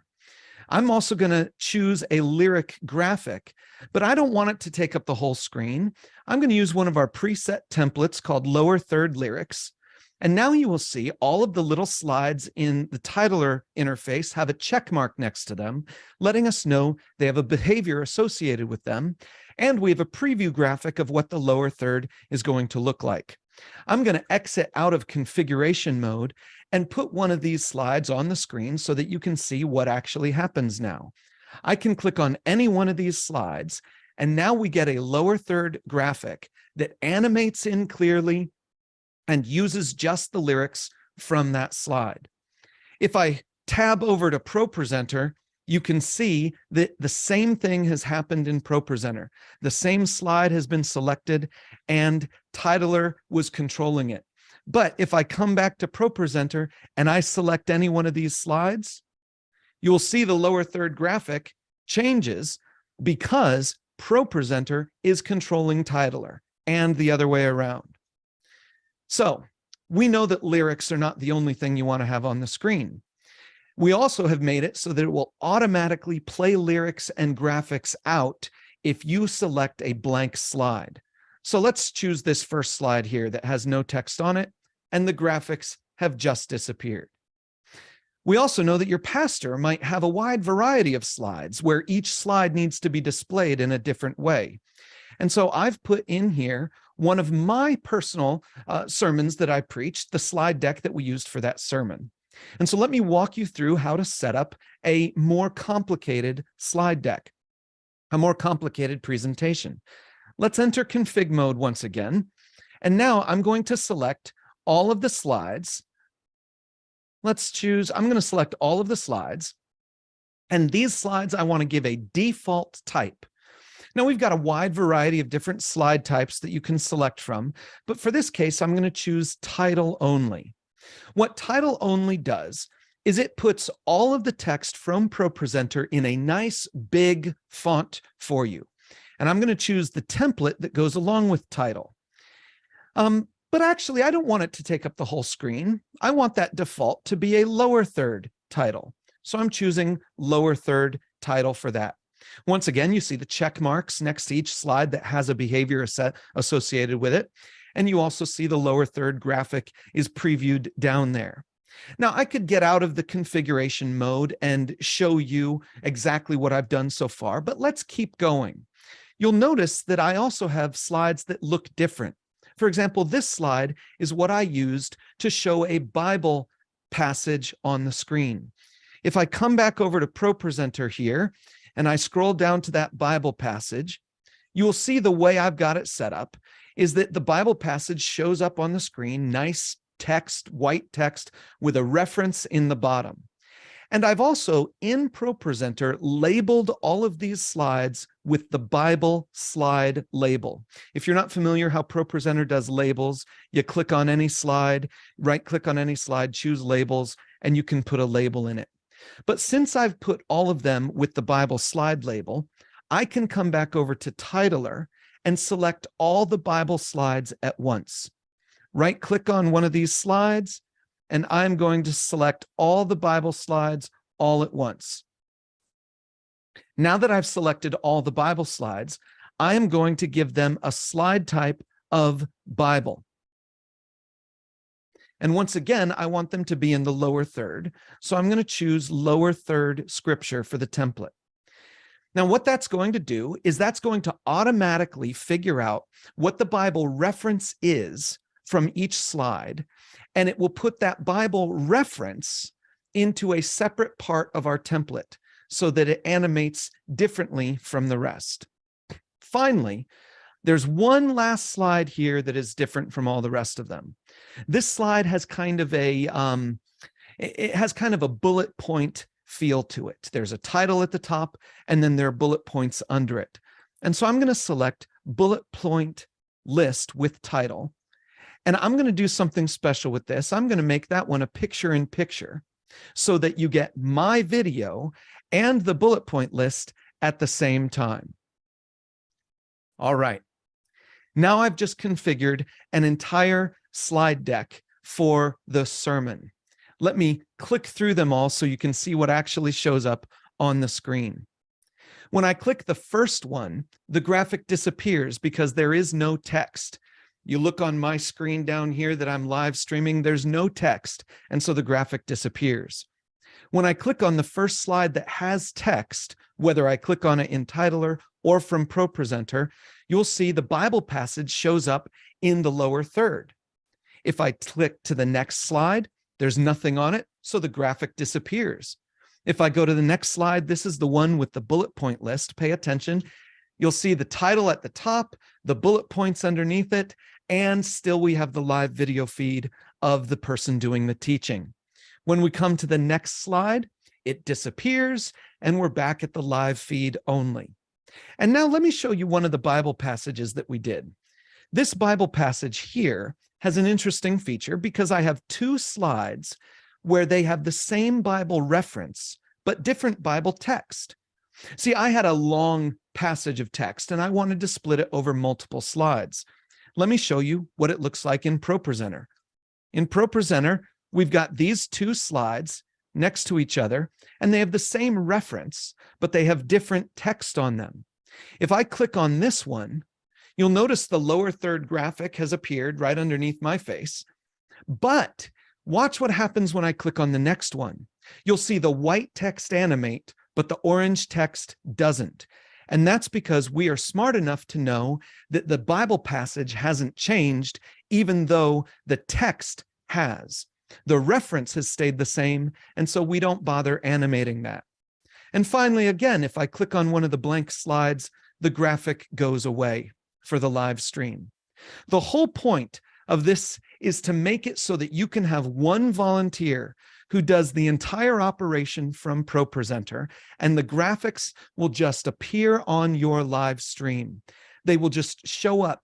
Once you configure Titler to connect and listen to Proresenter, everything else you do can be done in Proresenter, and Titler will simply handle your live feed. And so I'm going to come all the way back up to here, put my name back on the screen, and make that full screen once again so that you have my name and my email address. If you have any questions for me, you can reach out to me at jeffmichaels@gmail.com, or you can put a question right now in the question box, or you can hang out for our breakout session in just a little bit. In fact, let me take a look at what we've got going on here in the questions. And I don't see anything just yet. Let's go all the way to the bottom. And I don't see any questions necessarily for me. If there are some that I missed in there, Tess, I'd love to have you share them with me. Yeah, can you hear me? Yes, I can. Okay, excellent. That was a wonderful presentation. Thanks. You had a lot prepared there with the graphics and everything. It was quite easy to do. I mean, once we got all the connections set up originally over the last couple of months, we've now made it pretty easy for just about anyone to do that stuff. Yeah.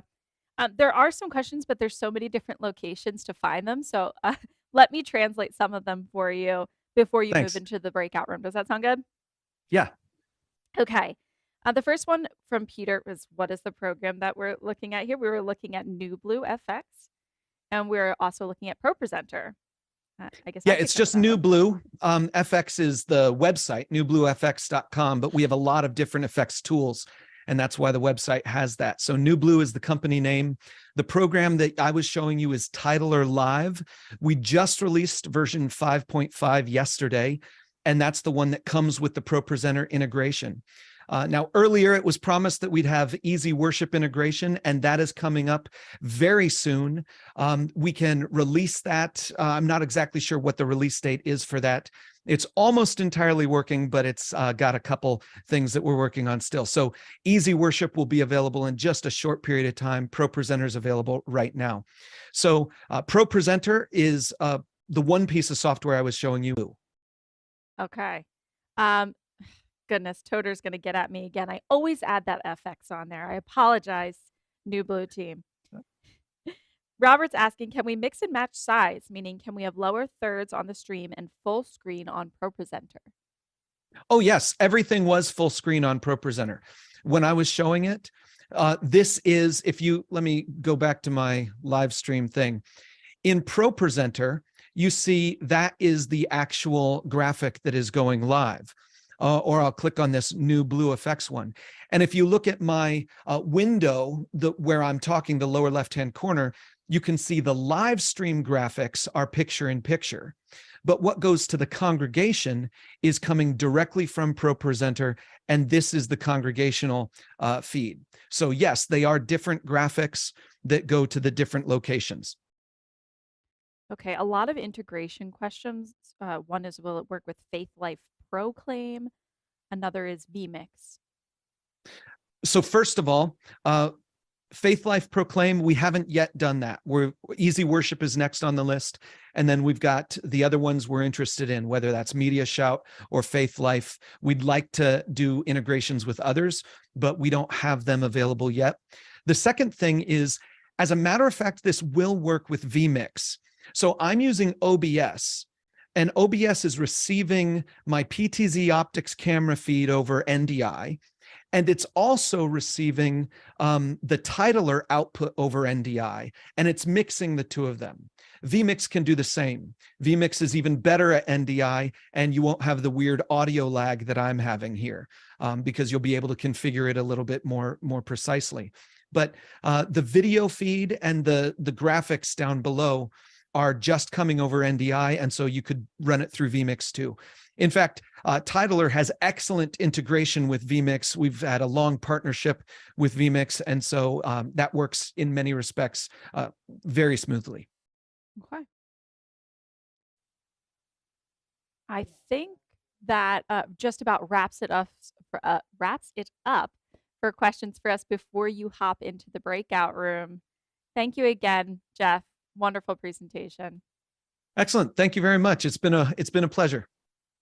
Awesome. So you can head into the lobby and then join the breakout room. And I'm going to ask my co-host Paul to leave the breakout room because he's doing his Q&A right now, and come back and join me so we can introduce the next speaker. It's been a wonderful day of presentations so far.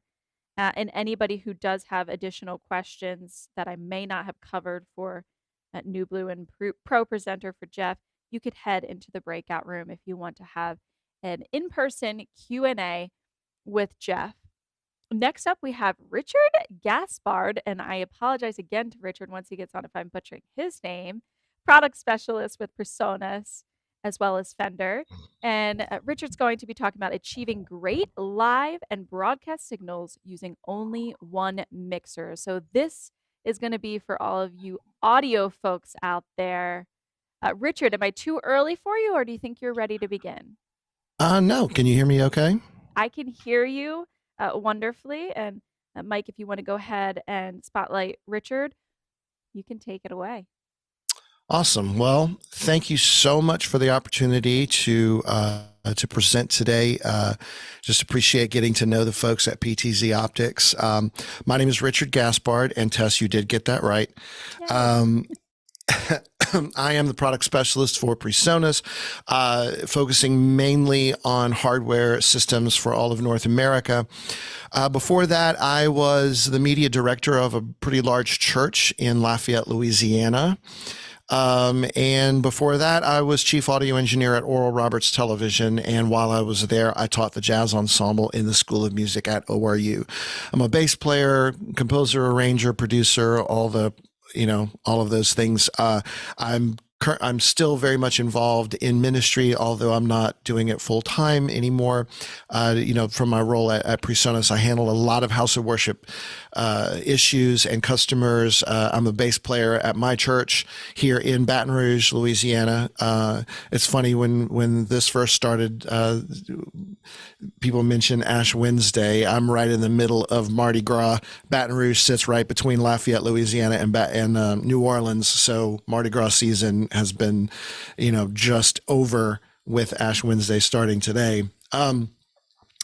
So I want to show you a couple of things about getting a good live signal for broadcast and for a good signal for broadcast and live. So I'm just going to share my screen here and go into this. So achieving great live and broadcast signals using only one mixer. If beyond the Zoom room, anyone has any questions, that's my email address. I work for Presonus, but Presonus is wholly owned and operated by Fender Guitars. And so, hence the fender.com email address and not Presonus. So when we think of broadcast mixing, and I especially, when I think of broadcast mixing, my mind immediately goes to this. And, you know, and you know, obviously, I say this with a lot of snark and humor intended, but you know, what do you mean your church doesn't have one of these? This is a proper broadcast mixer, you know, and obviously no one's got this. You know, this is I don't remember whose truck this was that I pulled this from, but you know, we're expected to create great broadcast audio from that people are used to hearing it coming from something like this. But, you know, we've got something like this. This is the PreSonus Studio Live 32S. This is not going to be a sales pitch for PreSonus. I just needed to show a digital mixer, and what better digital mixer to show than the digital mixer that we sell. But what I want to show you today is possible to do even with an analog desk. And it's just principles of audio that I just kind of want to show you about, you know, just different questions that I've gotten over the course of my working at PreSonus, especially since 2020. You know, people were doing live in-house stuff, and then all of a sudden everybody needed to do broadcasts. Well, the first thing people were doing was just taking an extra feed from the main output of their mixer and trying to create a broadcast mix out of that. And of course, that sounded terrible for most people, because if you have a loud drum set, they're hardly in the PA, which means they're hardly pulled up in the mixer, and everything that's quiet is now super loud on the stream and all of that. And then people started to do the digital audio workstation as a broadcast mixer in a separate room, or if they've got a digital mixer, you know, going into like the nursing mother's room and trying to do a post fader aux mix for the nursing mother's room, and let that be the broadcast mix as well. And that's kind of where I want to approach what I'm going to talk to you today about. I have talked to so many people, mostly church folk, who say we're happy with our mix that we're getting out to broadcast, but it's not loud enough, and there's nothing that I can do to get it loud enough. And I can't even get it loud enough for my compressor to be able to start to squash it a little bit. So I want to show you something that might be revolutionary for some. For some, it might be a situation where you're like, this wouldn't work for us. But I just want you to consider this, and this, if put into practice and done well, you can have a really good live mix coming main left and right, or main mono out of your mixer going to front of house, you know, at mix position for your audience, as well as a good and hot broadcast mix going out, you know, for streaming. You know, it's interesting. When I started working at Oral Roberts Television, this was back in the 90s, you know, HD TV really wasn't a thing then. I was there from 96 to 2000, and HD TV was really just getting its start. So I was mixing for the little 4-inch TV speaker, if 4 inches, more like, you know, 3 or 2 or whatever. And then the advent of HD TV came in, and we had to change things, you know, to create a different broadcast mix for the larger speakers, the more high fidelity, you know, flat screen TVs and whatnot, HD. And now everyone is watching everything on their phone, their laptop, on their iPad, their Surface Pro, and all of that. And so that's actually kind of gone back more to the old school standard definition way of creating a final mix. Today, we're not going to talk about how to mix something. We're not going to talk about where to put the bass in relation to the kick drum. We're not going to talk about EQ and everything. I'm really just talking about getting that overall level good and hot. So what we're really talking about is signal strength and gain structure versus volume. When I speak of volume, I'm talking about something that has been combined electronically in the mixer and then amplified over speakers. That's your scenario at front of house for your mix within your room. But then we also have another electronic signal that's at broadcast, but then is amplified not as much because it's just going to a small TV speaker, laptop speaker, iPhone, Android, and whatnot. So what we have is something that can be relatively low that's amplified a lot for front of house, for your main mix, your live mix with people in the room. But then you have something that needs to be really hot that's barely amplified at all to go to broadcast. But those two worlds are very, very different. So, and I'm going to show you some things that I think you can do to help rectify the two. So my setup that I'm using, I am going through a laptop here with PreSonus Capture. It's a multi-track recording and playback software. And then that is going into, behind me is a PreSonus 32R rack mixer. And from there, I'm going 32 AVB channels into the 32SC. And that is the mixer that I'm going to be controlling from this computer. So let me do another screen share, and we're going to start looking at some stuff here. So that is my 32SC mixer that we are going to be looking at. So I need to move a couple of windows around here to just, all right. So if I hit play and capture, notice I'm on my main mix, and this should look familiar to a lot of guys, especially church guys.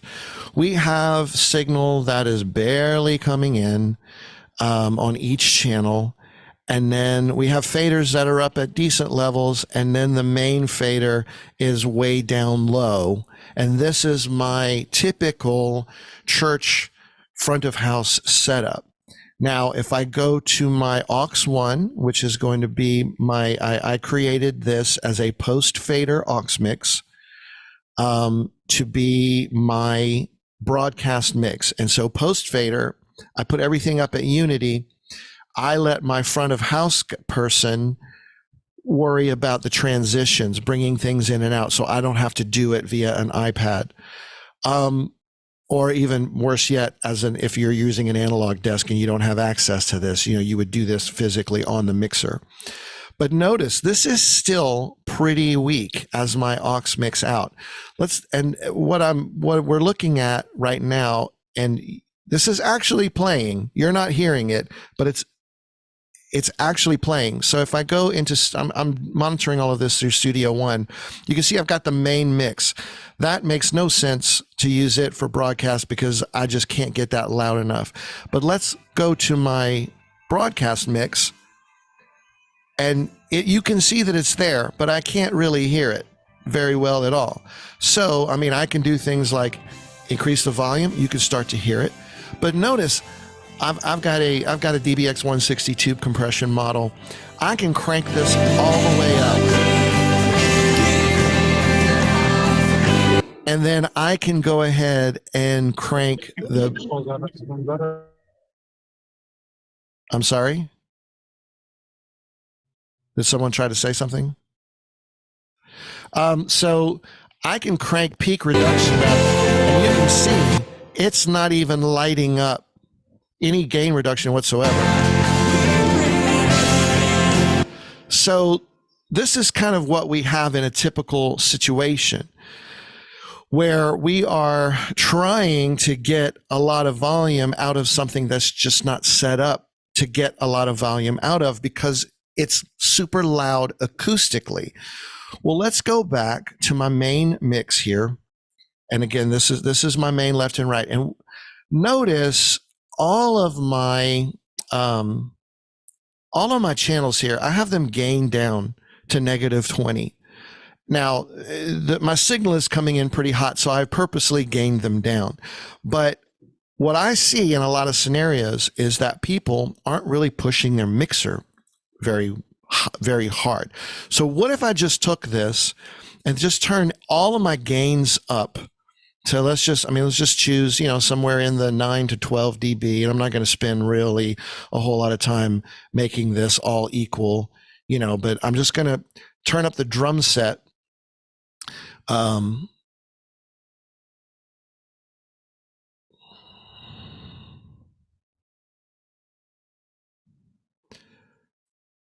and then my overheads are a stereo. I got that set up as a stereo channel. Now when I play this, notice how much louder the drums are going to be.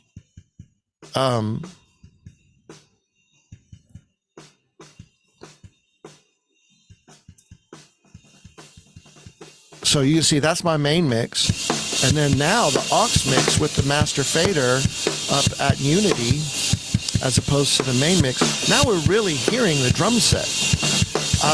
You're probably hearing it very close to the volume of my voice. So what I'm going to do now is I set this up before. So I created a stream. I created a scene where everything is at plus 12. So when I recall this, now all of a sudden,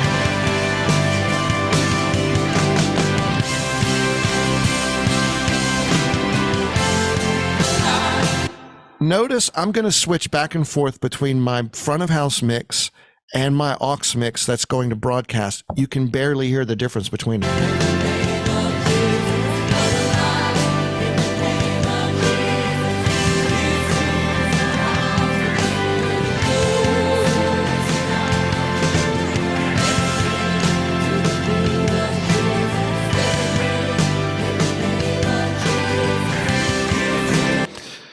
And if I go back into my mixer, hit the wrong button here. So you can see the aux mix and notice what's happening. Same amount of gain, same amount of reduction.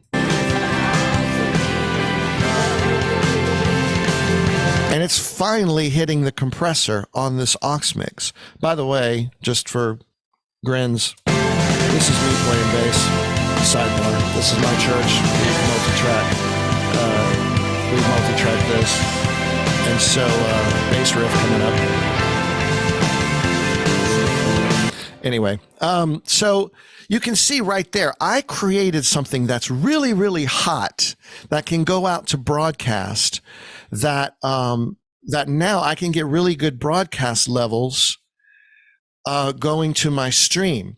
Now, obviously, you would say, well, Richard, at front of house, we're blowing people away with the volume that's happening out of the mixer into the amplifiers. And you would be 100% correct in saying that. So when I get someone who asks the question, how do I get a better broadcast mix with I've only got one mixer, how do I do both?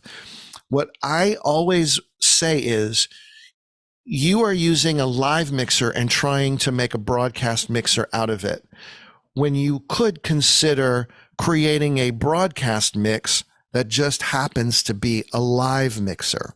Now, we've got a lot hotter signal. We have a lot more usage of, if you're using a digital mixer, you've got a lot more usage of the bit depth of the, all of that. Even if it's an analog, you're using the full strength of the signal. All you have to do at that point is go to your PA speakers, or if you've got amplifiers that power passive speakers, and turn them down. So the experiment would be turn them down all the way, get your hot broadcast mix sound, make sure that your gains are correct, and you decide for you where you want that to be. I like bringing things in on the Series 3 mixer. I like bringing things in -9, -6, something like that. Back in the analog days, when you would sum all of that together, you wanted to hit 0 VU or +3, and once you cross +3, +6, you got a little distortion, which was okay in some scenarios. You can't do that in the digital world. If I cross 0 enough, we're going to get digital clipping. You don't want that. So you've got to choose a gain structure for each individual channel, to where when you put all of that together, it's not blowing your main output out of the water on the mixer itself. If it's a digital mixer, you don't want to ever have that crossing 0. You want that to be still -3 or something like that. An analog mixer, again, you can push it a little harder, but then you're also at that point converting to some sort of digital audio signal to go through vmix, OBS, or whatever you are streaming through. So there's still a ceiling that you need to make sure that you are staying under. So once you have that set up and you've got a live mix and you've got a broadcast mix that's good and hot, then you can go and turn your amps up to where I would say turn them up to where it would be way too loud for everyone, and then back them down by like 10, 15%. And then you can kind of play with that until you've got a good equilibrium between hot broadcast feeds, a good use of your bit depth for front of house, and not too much volume. Now, with that said, this isn't something that if you're not on staff at a church, if you're a volunteer, this isn't something that I'm advocating that you just go guns a-blazing and go do this. You should have a conversation with the people who are over that department, whether it be the worship pastor, the tech director, the pastor. This is something that you want to have a discussion and get permission to start to try this.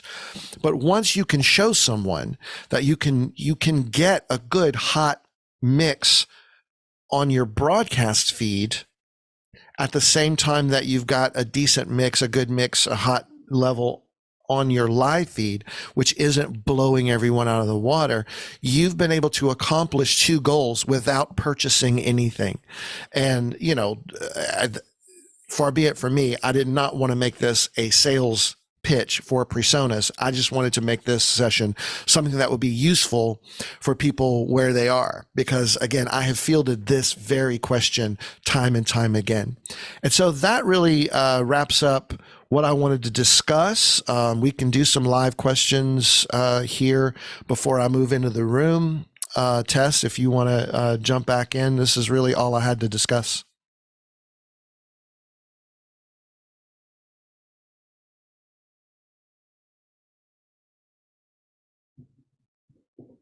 Can you hear me yet, Richard? Yes, I have you. Awesome. Great presentation. Thank you. Very cool stuff. Let me open up the chat to see if we have any questions to address before you go into your private breakout room. Now, I just want to let the chat know, because it's a little bit different for Richard's breakout room. He has his own dedicated breakout room as a platinum sponsor. So if you want to access Q&A with Richard after his session, you're going to go back to the lobby of the Zoom event and then exit the Persona/Fender breakout room. Okay? All right. Well, you're getting a shout out from the Avsono team. Does that mean anything to you? Hey, yeah, Avsono, yeah. He and I have been chatting about they do live stream over the cloud, live stream mixing over the cloud, and he and I have been talking about me helping him find churches who are willing to use their system, and we haven't chatted in about a month, but yeah, cool guy, good, cool solution of what they're doing. So if anyone is interested in that, you can send me an email. I can go back and let me share my screen again and go back to this keynote. Our Gaspard at fender.com. If you're interested at all in a cloud-based live streaming scenario, I can get you in touch with him.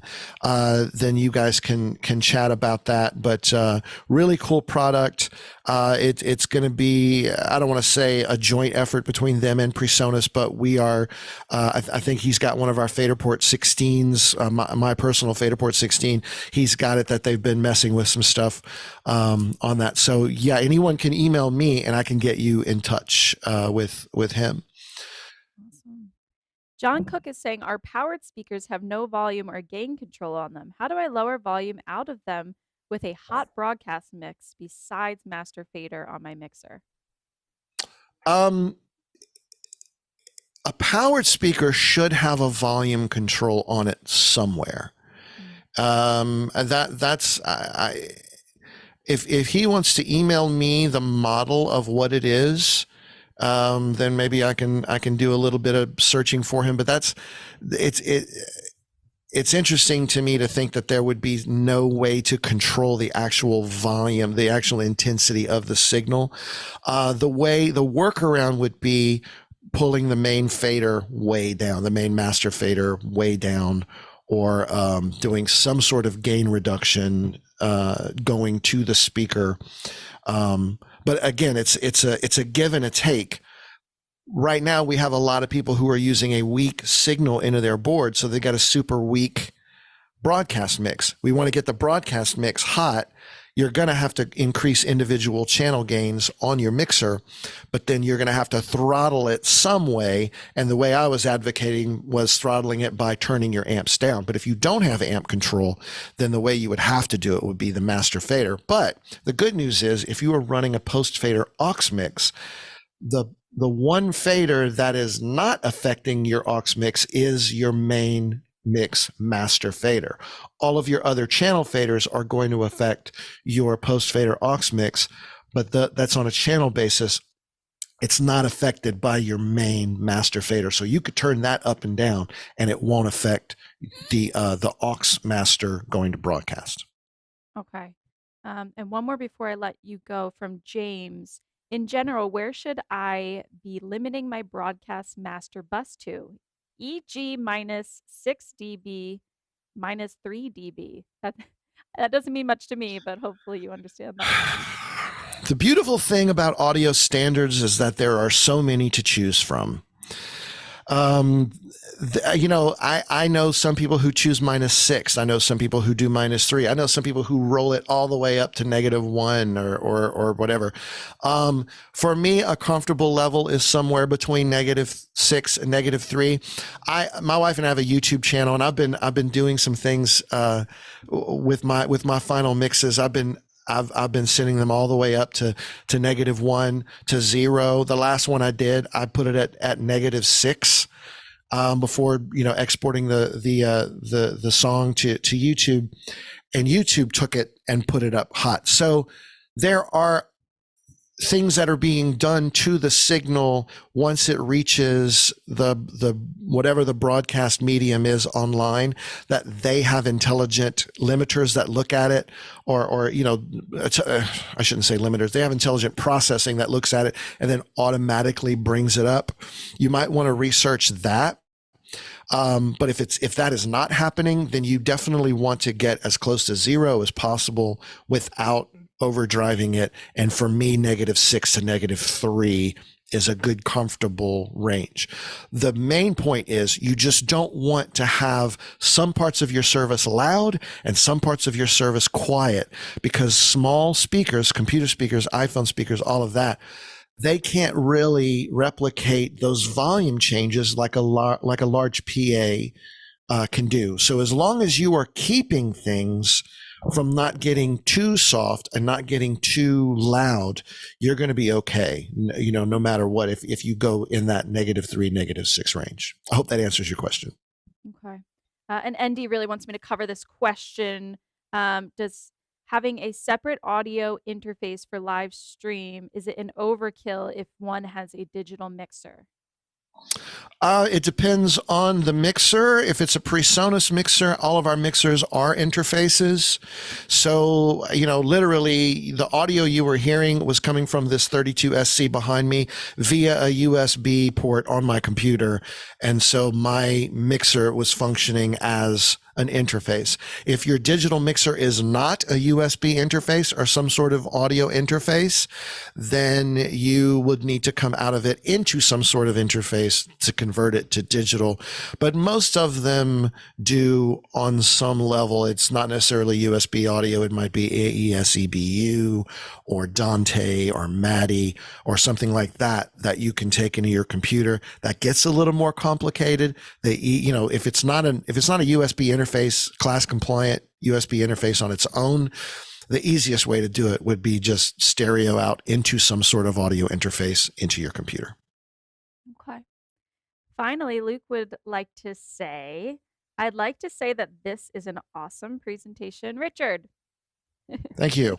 Appreciate that. I wanted to do something that would be useful, that would meet people where they are, that would give them some good information to go back and try things, you know, and again, I didn't want to do a sales pitch. I just wanted to do something that would be useful for you guys. Totally. So your breakout room is about to open in 20 seconds, literally. Yep. And that must be your alarm for it. That was my say 25 minutes, Richard. That's all you have. That was Chatty perfect Cathy. timing then. Yeah.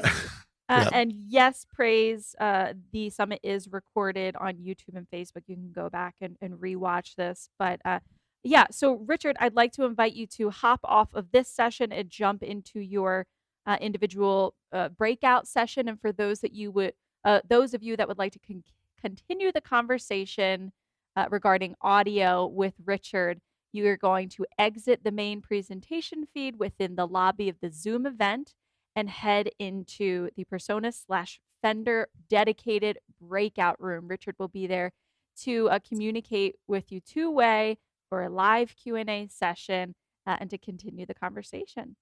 Right. I just want to say one thing. Those of you who are going into the room, give me a few minutes. I have an air conditioner repair guy literally right above me in my house, and I need to find out what's going on. So give me a couple of minutes to chat with him, and then I'll come back to the room. That's fine. I'm going to make sure that that room gets started up properly.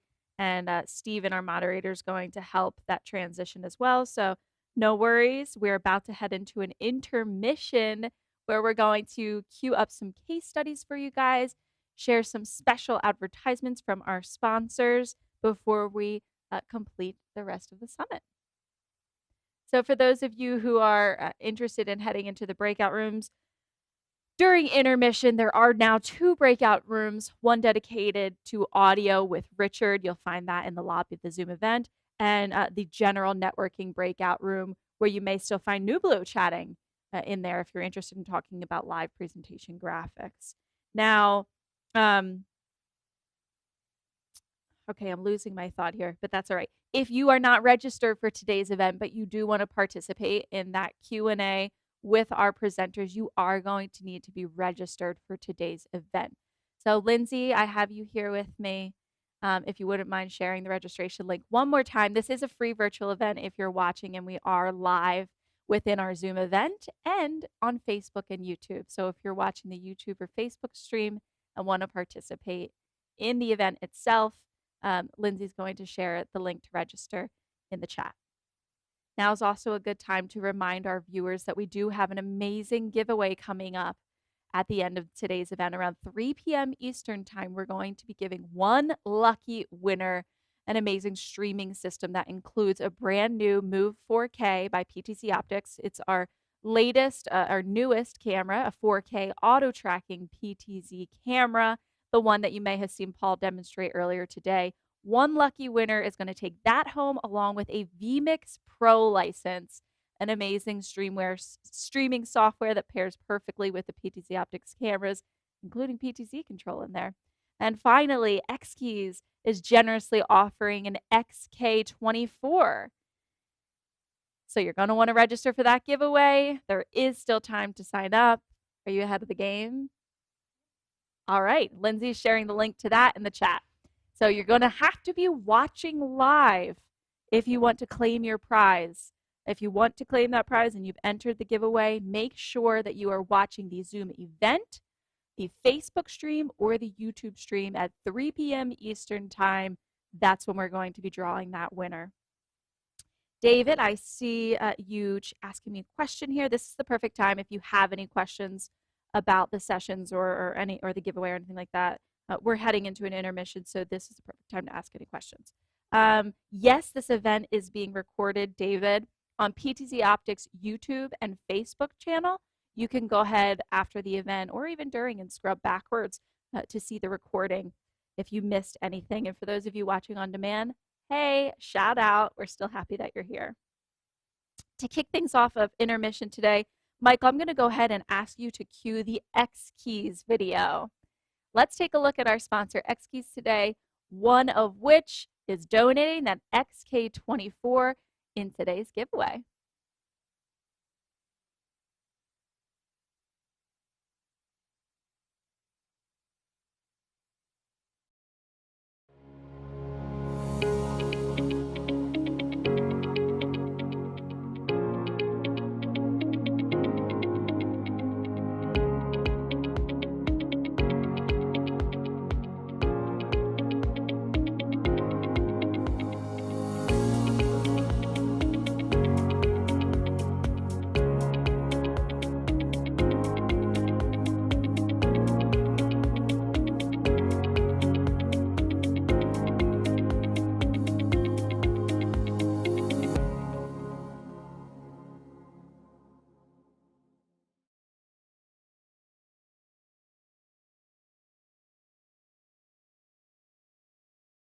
Hi everyone! Today we're taking a look at the brand new camera by PTZOptics, the Studio Pro.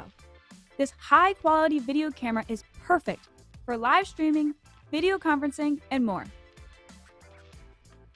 As you unbox the Studio Pro, you will find the camera, a power supply, an IR remote control, the quick start guide, 2 AAA batteries, a USB 3.0 cable, and a USB powered light for creating the perfect studio setup. So let's take a look at the camera itself. Here we have a 12x optical zoom lens with a 72.5 degree field of view. Equipped with time of flight, or TOF, close range assisted focusing, combined with the advanced focusing algorithms, it can quickly focus and stabilize regardless of distance. On the back, we have USB 3.0 and 2.0, HDMI, an Ethernet port that is PoE capable, and a DC 12V power interface, as well as a portrait and landscape screen switch to switch from landscape to portrait mode. It also has a 3.5mm audio input to attach an external microphone, or you can use the camera's built-in microphone. Included with the Studio Pro is the professional panel light, which can sit comfortably on the cold shoe here. It offers 3,000 to 6,000 K temperatures, soft white all the way up to a crisp daylight. It also includes an IR remote to provide more control over your Studio Pro camera, including zoom buttons and the ability to set presets. Ready to get started? Simply connect the Studio Pro to the intended computer and get started. With simultaneous HDMI, USB, and IP output capabilities, the Studio Pro can integrate into even the most complex setups much more than your typical DSLR can do. The camera comes native with NDI HX, so no additional license is needed to access your camera over the network. Looking for extra control? Our new web UI is easily accessible from your browser. Simply enter http://ptzoptics.local into your web browser. Log in with the username and password. Both will be admin, and begin making adjustments that fit your workflow. For more information on the PTZOptics Studio Pro, refer to the included Quick Start Guide. For more advanced operations, please refer to the manual located under the Documentation tab at ptzoptics.com/studiopro. And as always, feel free to reach out to support or check out the knowledge base on our website. We're always here to help. Thanks for watching, and enjoy your new Studio Pro.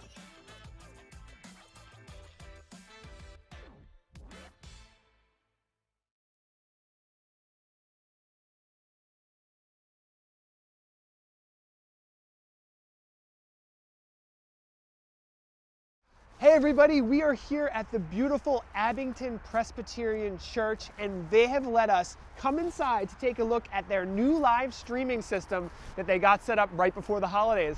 Let's take a look. All right, I'm gonna take my mask off while we're doing this video. Let's take a look at the church space. On this side, we have the video production booth.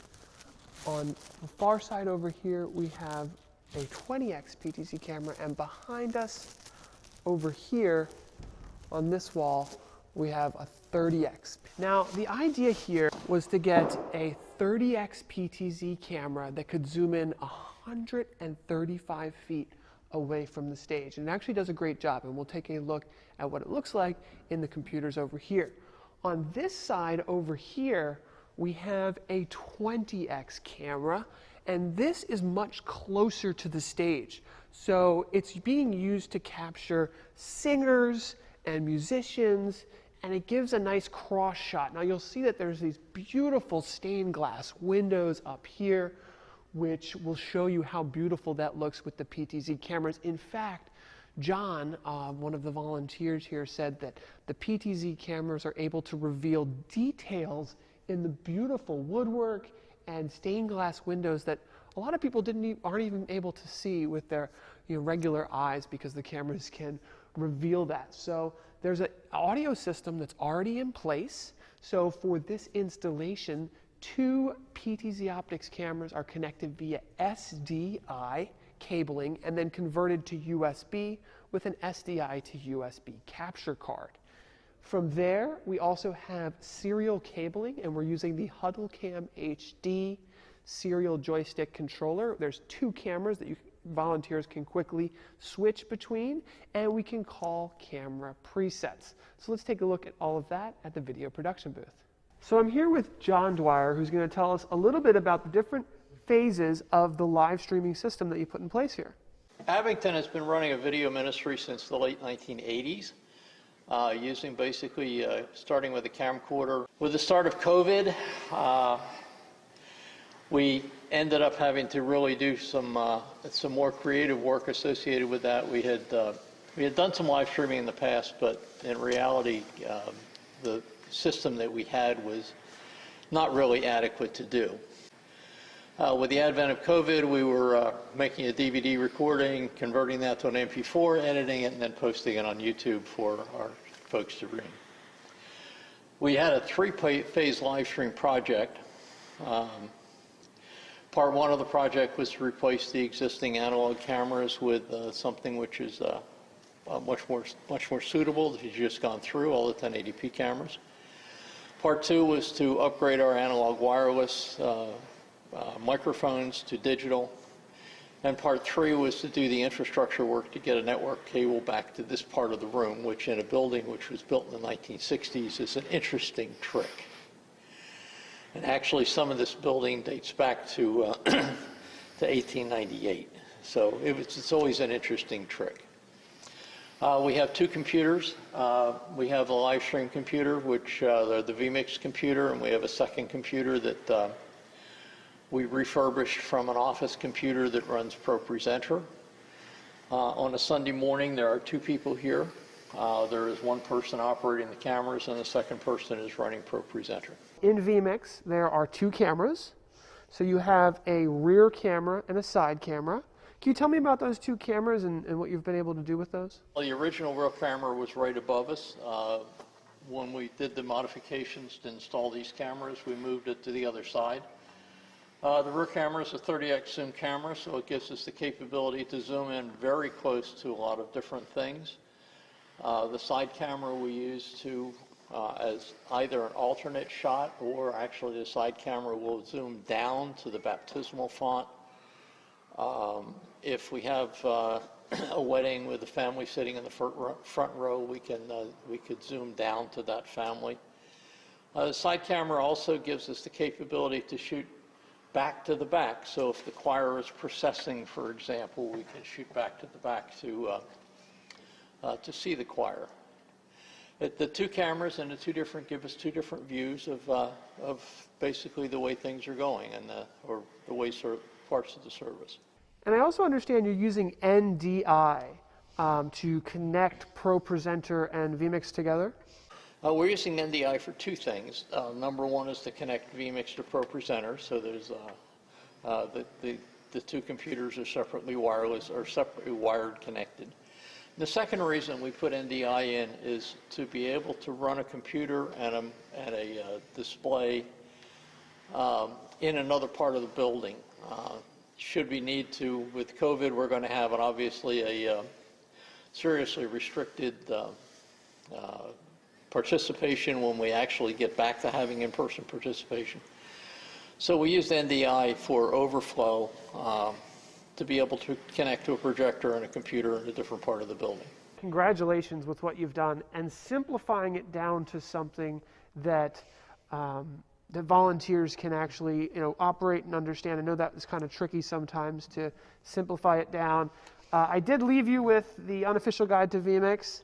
Thank you. And then the Helping Your Church live stream book that we can give to the volunteers as well. Yeah, the Helping Your Church live stream was actually quite instrumental as we were, I'm an audio guy, and I've been an audio guy forever, and I'm not a video guy. And as we were starting to do the design process, we started to do some fair amount of research, and one of the things we came up with was the guide to live streaming that you wrote, which was actually quite useful in getting us up to speed on the information that we need to know to be able to start the design process or continue the design process. I'm so glad it was helpful. So we'll take a quick look at the joystick and the cameras and the different views that you have. So why don't we show that off? If we have presets set so that, for example, preset number 1 is the lectern, preset number 2 is the pulpit, and other presets that are established through the, for common views during the service.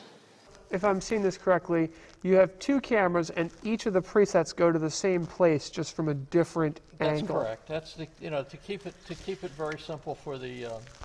So let's take a look at this. This looks like something that other churches could definitely learn from. So can you explain this to me, what we're looking at here? Yeah, when we were setting this up originally, the volunteers who do this are volunteers, and we have a number of them who cycle in and out. So we needed to make this as simple as possible. The way we did that was to basically say, okay, with presets, preset number 0. And that is the shot that will come up when the camera is turned on as well, preset 0. So you have a nice slow fade. Is that This something? is a nice slow fade to the wide shot from the side camera. And again, you can see the difference in the same, the difference that 2 cameras from 2 different perspectives gives us. So why don't we show a zoomed in shot of the stained glass. This is one of the shots that just was, it was one of these, as soon as I did it, it was wow. This is our stained glass window in the front, as you can see, and this is the side camera view of it. When we start to go into 30x zoom, we're shooting between 2 of the beams, by the way. That's what you're seeing there. But when you go into the zoom, you realize that there is actually stained glass in the eyelashes and in the lips. And you get to see detail that was just absolutely amazing that you couldn't see before, that you never even realized was there. Incredible. In fact, let's look at it from that side camera, because I feel like that view is really nice. Now, this is a long fade. Obviously, we can change it, but it looks beautiful the way that you have it set up. So can we zoom in any further on this one? Oh yeah, so you can definitely see it pretty well there. Oh, there is stained glass in there. Look at that. Now we've gone through and optimized a few settings. We added the sharpness in vmix. We did a little bit of black stretch and color correction. But most of the settings in the camera are set to automatic because the lighting does change from day to day. In this facility, the lighting is fairly well stable. There's not a lot of outside light that we're dealing with, so it is pretty stable. And one of the things that we're doing for COVID, we are having services, we are live streaming services on Sunday morning, and we are having singers. And we put the singers in a north transept so that they are socially distanced, very socially distanced from any of the other participants in the service. And again, having the side camera gives us the capability to do that. We can also use the side camera to get shots of the stained glass windows on the side or the artwork and so forth. So the audio is coming through an Allen & Heath digital audio mixer, which is controlled generally by this iPad remotely. And then it all comes into this rack here, which converts the analog audio over XLR into USB so that we can bring it into vmix for the live stream with a Focusrite Scarlett 2i2. Now, all the cabling has been managed really nicely down here. This is an old church, so the cables are run underneath the floor here. You can see there's a drill through the floor. There's some conduit here to nicely move 2 stereo left and right audio cables, an SDI cable for each camera, and then a serial control cable, because as I mentioned, we're using the serial joystick controllers. Now, I also want to show you guys how the cameras are mounted, so let's take a look at that. So we have our 30x camera, the rear camera, all the way in the back, and then a 20x up here on the wall. And you'll notice that the cameras have been mounted upside down. So they're using a standard HC-CM1 wall mount. You'll notice it's a white camera with a white mount, so it makes the cameras very discreet. and unobtrusive in this beautiful worship space. But they're mounted upside down so that we can capture shots that go very much, downward facing. If the cameras were facing upward, they have a limited tilt ability to go down. So by flipping them upside down, now we can shoot straight down to get the folks in the front row if there's a family who has a wedding or a baptism. It also is very nice to capture those angles of baptismal ceremonies. And then again, just a lot of different angle options, whether we're looking to the left and looking back, or we're looking in the front row, the baptismal area. It's just a good idea to invert the camera images. Then you can go into the camera settings and make it look normal by inverting the image. So the camera's mounted upside down, but obviously everything's inverted to look perfect. All right, well, I hope you guys enjoyed that video here. Thank you so much, John, for taking the time. Thank you very much for coming, and thank you guys for being so much help when we, as part of our design process, to get this running.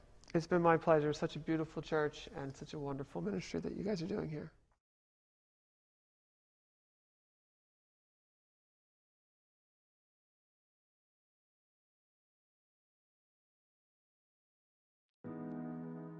Hi everybody, I'm here in beautiful Bethlehem, Pennsylvania at the Central Moravian Church to show you the amazing live streaming system they're using to broadcast their services. Let's take a look.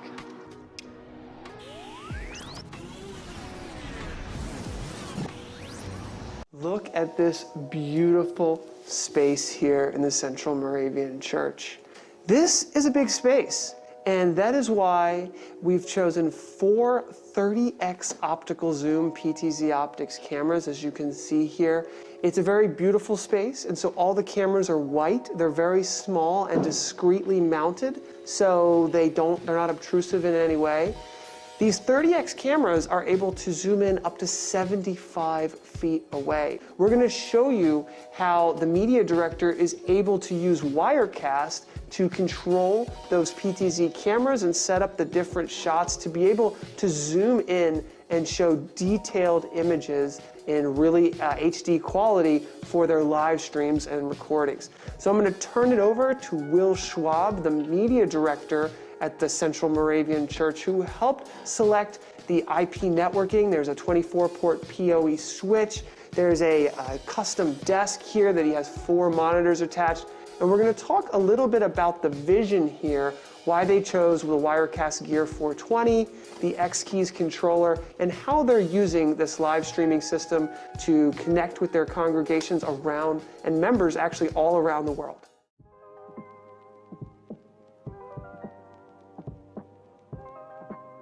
My name is Will Schwab. I'm the media director for Central Moravian Church in Bethlehem, PA. We're using the PTZOptics cameras to cover the entire sanctuary. We have 2 of them located in the front of the church, facing back towards the choir loft. That way we can capture the organist, our soloist, instruments we may have, such as a trombone that will be playing during the prelude and postludes. We also have 2 cameras in the back of the church, facing the front. The first is located in the center under the choir loft that primarily focuses on our 2 pulpits. And then we have one to the left of it that's in line with our baptismal font.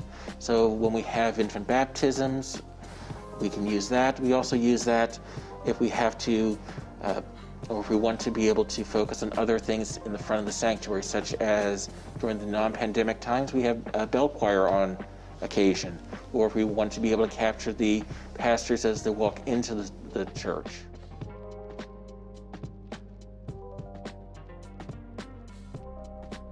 It can be a challenge at times, in part because we need to understand what the pastors have planned for the service. If we know what they have planned, it's actually very easy because we can set up various shots in Wirecast and they can be mapped to various keys, select the shot, and the camera will move to where it needs to be.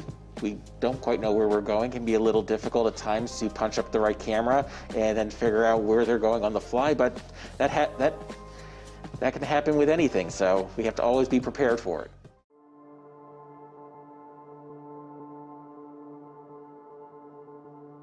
Yes, we use the hardware joystick for anything that we need to do on the fly. In case we also maybe need finer level controls than we could get with the keyboard. For example, during a baptism, an infant baptism, we typically will show the infant to the congregation after the baptism. So we would want to be able to control the camera movements to follow the infant as walked across the sanctuary, and that's not something we could easily do with the keyboard because the pastors may walk at different speeds, they may pause, and it's a lot easier to do with manual control.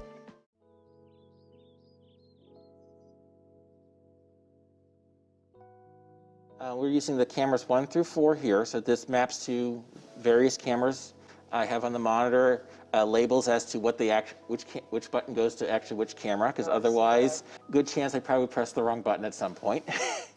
In this case, I have camera 2 pulled up, which is the camera in the southeast corner of the church, which is located directly in front of us on top of that ridge. We can see the camera here in the preview. This is actually all the way zoomed in from the entire other side of the church.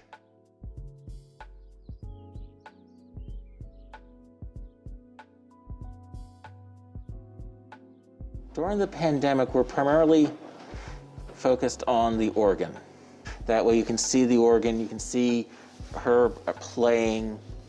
We have the soloist that might be standing more in the choir loft here. I can adjust it slightly to make him look better in the shot, so it's not like, oh, he's this tiny little person on a screen. No, we can actually make him fill the space.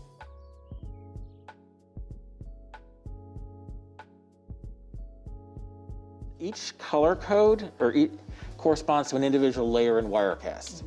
So as long as I have the shot set up, it's just a matter of pushing the button, and it moves it to preview. And then I can press here to move it to live. The new version, we have a lot more shot templates available. So I can come in here, I can add 2 placeholders.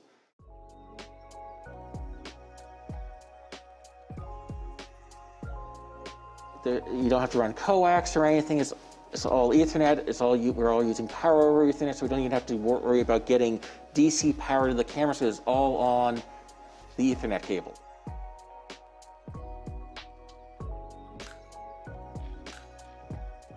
The Wirecast gear system, the UPS for that. We have another UPS and the space for the permanent computer that's going to be running Media Shout. This is a UPS just for the Wirecast gear. Got it. And then, is there a network switch? The network switch is... Oh, it's not side mounted. They mount it to the side.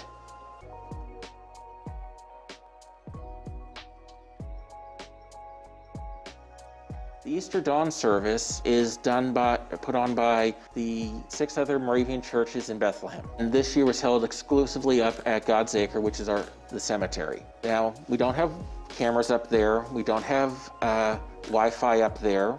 So we use the functionality of the system called Wirecast Rendezvous with a cell phone to basically record and stream the service back to our workstation here. Wirecast addressed it just as any other camera, and which we were able to then overlay various banners to it, show the liturgy on the screen, and then stream all of that out to YouTube. I believe we had like 200 people in person, and when I had checked later this morning, we had, I believe, 400 people watch the service on YouTube.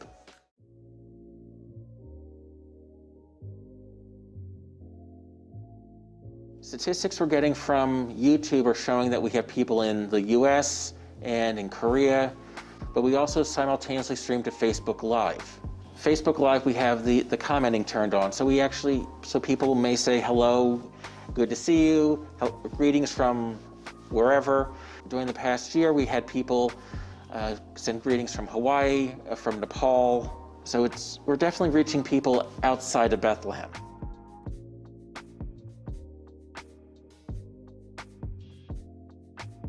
My favorite part has actually being able to utilize this system because it makes it a whole lot easier to help stream the service. Prior to putting this system in, we had cobbled together a method of streaming. We used a camera we had borrowed from Moravian Academy. We used a video transcoder I had that I bought about a couple years ago, and a couple of webcams, and a laptop. The laptop wasn't necessarily equipped to handle 3 video input sources, and it was something that we had to set up and take down every time. So because of that, being able to come into here and being able to use a system that's permanently in place, set everything up that I can reuse week after week, it's just been a joy to work with because it makes it a lot easier to do.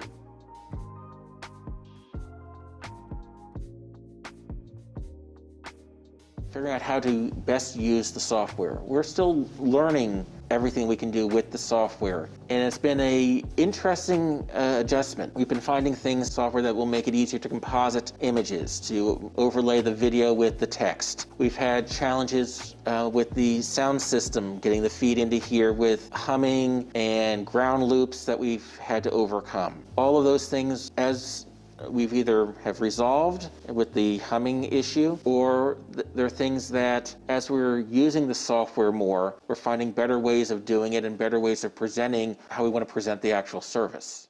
Well, I hope you enjoyed this tour of the Central Moravian Church. It really is an exciting one for me, having gone to college here at Moravian in Bethlehem, Pennsylvania.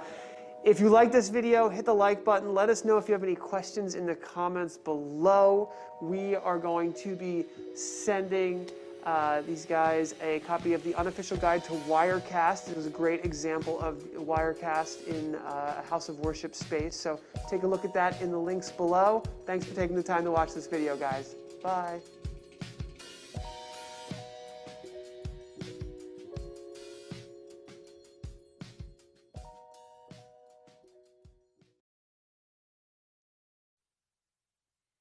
That was Paul from his alma mater. So that was a really nice presentation there during COVID. If you notice, Paul was wearing the mask the whole time. Those of you who are still with us today as the day is getting near the end, thank you so much for joining us. But we are not done yet. Our next presentation is coming straight from the Ukraine in the middle of a war zone. Pastor Greg Terry, our friend and co-host with Mr. Stephen Haywood on Salt Talk, our sound and lighting technology show.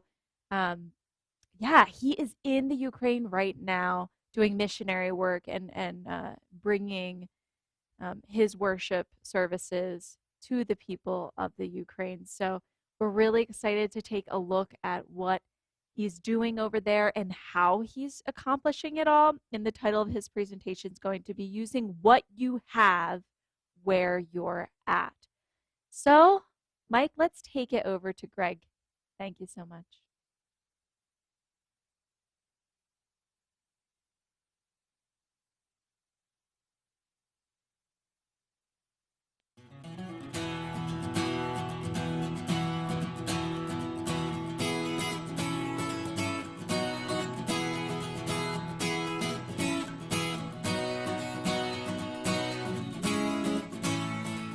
Greetings, PTZOptics. Greetings, all of our wonderful friends here at the Worship Summit Live 2023. I have participated and been honored to partner together with PTZOptics and all of you wonderful guys. Stephen Haywood and I are personal friends, and we actually do the Worship Monthly Salt Talk Live for PTZOptics. Well, as you can see, I'm not in my studio. I'm not in my church. But I'm in a place trying to spread the good news of Jesus Christ, be the hands of the kingdom of God, and do my part to make a difference in this world. You may be wondering, where are you at? Well, my name is Greg Terry, and I'm happy to be here, and I'm going to tell you where I'm at. I'm in a place called Zaporozhye, Ukraine. I'm right down here on one of the front lines, and I'm so excited tonight because I'm not here to talk about a war. I'm not here to talk about politics. I'm not here to talk about what is right or what is wrong. What I'm here to talk about is the use of technology in crazy situations. I don't think in my entire history of being in ministry and technology that there's ever been a crazier situation that I am in and find myself in, but an active war zone. Just to be fair, I have worked in Ukraine for 26 years, and there's a lot of wonderful people here that need help, and that's what we're here doing. We're here to help. But in doing so, the power of media is unstoppable. The power of media helps. For example, I want to share a few illustrations with you tonight. I'm unavailable to talk and maybe show you this camera or show you this system, but for my segment and my responsibility, I'm going to talk to you about technology and the love of Christ and being who God has called us to be. You see, God has called us to be givers, givers of His goodness, givers of His grace, givers of love, givers of food, givers of hope, givers of goodness. And not only does God use our hands and our feet, and we have a human responsibility to physically do things, but you're here because you want to learn not only about the ministry side, but also about the technology side. So here, even in a war zone, we're using technology to help people. You're watching this today because of technology. Right now, this video is actually being filmed on an iPhone 13. I'm using external microphones. Internet here is sparse. I don't even know how we get files out sometimes. We use a lot of cellular connections. We use any means possible to get the message out. We have drones for cameras. We have other cameras. We have video producers on our team here helping people. But the bottom line is this, and this is what I want you to understand. I know you guys are from all over the world and you're here with your churches and learning more. Here's my invitation to you. Do whatever it takes. Do whatever it takes. I'm not talking about a budget. I'm not talking about going to your pastor and saying, "Pastor, I need these 3 new cameras." That's not what I'm talking about. I'm talking about having a heart for a ministry and then using the gifts that God has given you and the technology available to you, whatever level that may be, to do what God has called you to do. We've been traveling all throughout Ukraine, all along the front lines. We've been traveling in the Kharkiv region. We've been in the Donetsk region. Currently, we're in Zaporozhye region. We've been in Kherson. We've been directly on the front lines providing medical aid. We've been feeding villages that have no food. And so what does that have to do with technology? I'm going to tell you that in 1 minute. But I want you to understand that the important thing is not technology. The important thing is having a heart and having some boldness to do what God has called you to do in whatever situation you find yourself in. We've been helping villages, and you can see a little video right now where people do not even have any food. People haven't had bread. People have no clothes. People have nothing warm. We've been in little granny's homes where they're trying to take care of her, she's trying to take care of her grandchildren, and she didn't even have matches. It's freezing cold. It's a very difficult situation. Oh, you're welcome. Нам і наші, і ви допомагаєте, і всі країни допомагають. Молодці, ви нас підтримуєте. Сколько людей? Добрий день, дорогой. Білий или чорний? Білий. Білий, он хоче білий. Есть?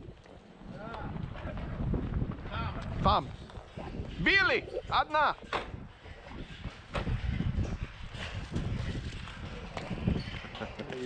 Будь ласка.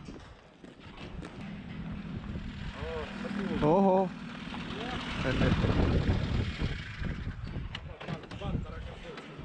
Добрий день. Хлопці, скільки людей? 3? Хочеш хліб? Скільки людей? 3. Білий і чорний? Білий і чорний? Billy. Will we go to give them 3 loaves of bread? Yeah, we gotta give them 3 loaves. 3. 3 Billy.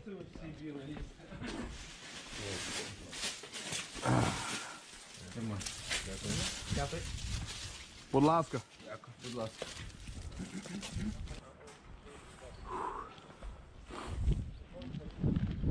Добрий день. Добрий день. Добрий день, мой друг. Добрий день. Хліб є. Хліб чорний і білий. Який вибираєте? Так, я вам дам. Ні, чорний не давайте, бо в нас всі діти. Да? Вагітна, так. Білий. Хліб спеціаліст. 7 чоловік. 7 чоловік. Так. 7 people. Бачите, треба було більше білого взяти. The wind is, it's so cold. We're just standing in this little alcove. Добрий день, мой друг. Добрий день. Мы сказали, мы будем обратно. Хлеб. Хлеб здесь. Хлеб здесь. А, да. Дякую вам. Будь ласка. Забувайте нас. Мы не забыл. И не будет. Не будет, да. Wow. Я здесь. He just finished cooking his soup and he needed the bread. Это чудо. Дякую. И будь ласка. 80-year-old mechanic here. We're happy. Мы счастливы. Спасибо, спасибо. И вам тоже счастья и счастливой дороги. Пожалуйста. No. Первый Кирилл. Кирилл первый. Кирилл. Самое главное, я сказал, будет Вот. Орео и молочный. Ho! Погоди! Look here! Look at here! Look!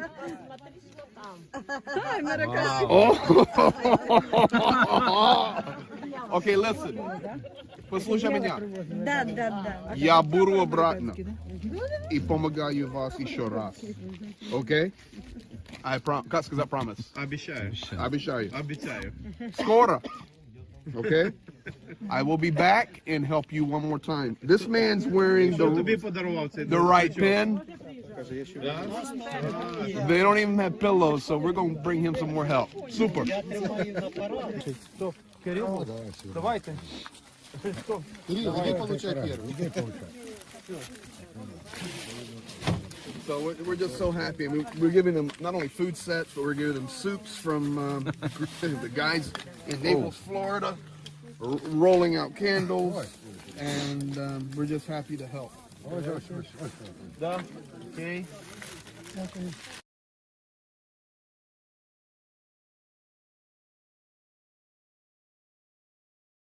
Oh, back to the technology question. Yeah, we're using iPhones to film. We're using a little drone to get some images. How do we connect with the world? That gets challenging sometimes. Of course, in a war zone, communications go in, communications go out. So I've got a really smart team here in Smart Guys, and we use a lot of cellular connections, extended antennas that go off of them. We switch cell companies. We're constantly trying to switch signals to get data out. I tell you that to tell you this. We're doing this from a war zone. I want to inspire you today. You can do it from your situation. Whether you're in Perth, Australia, Brooklyn, New York, or somewhere in Spain or Africa, you can make it happen. God has called you to do great things, and there should be no barriers. The only barrier to keep you from doing what you are called to do, sorry to tell you the truth here today, is yourself. God is always ready to help. God is always ready to open doors. And people are always waiting on the other side of those doors. So I encourage you, technologically, it's been a challenge. But heart-wise, it's been phenomenal. Giving the love of Christ. Giving things that you and I would consider nothing. candle, a match, a handshake, a hug, a bowl of soup, a pair of socks. You say, well, man, it's just nothing. No, it's like gold. But back to the technology. How is technology helping us? The little bit of technology that we have. Well, through this technology, you're seeing this, or my portion today of sharing with you truth on this Worship Summit Live 2023. And once again, thanks PTZOptics. I love you guys. But a little bit of technology we have is working. Through technology, we have not only shared the truth and shared the gospel message and shared hope, but we have used the technology that we have as a platform to build the family. You see, right now, every day, I'm telling stories from Ukraine, from the war zones. We're showing exactly what people are living in and what they're experiencing. And I can tell you through the technology that we have, which sometimes is pitiful, the world is responding. They're giving money, they're giving aid. A couple of nights ago, a week ago or so, 2 weeks, I don't know, time, I've been here for months now, but time's running like crazy. But we came to a field hospital. And this field hospital, the doctor told us, Greg, we have no hemostatic bandages. Hemostatic bandages for soldiers or for people that would be wounded. Just a simple, common bandage. We have none.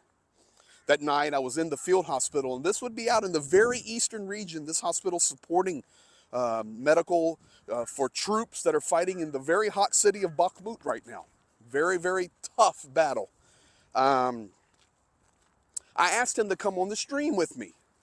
And right there from the field hospital, this doctor, his name is Sasha, said, if there's anybody out there that can help us, we certainly could use some bandages.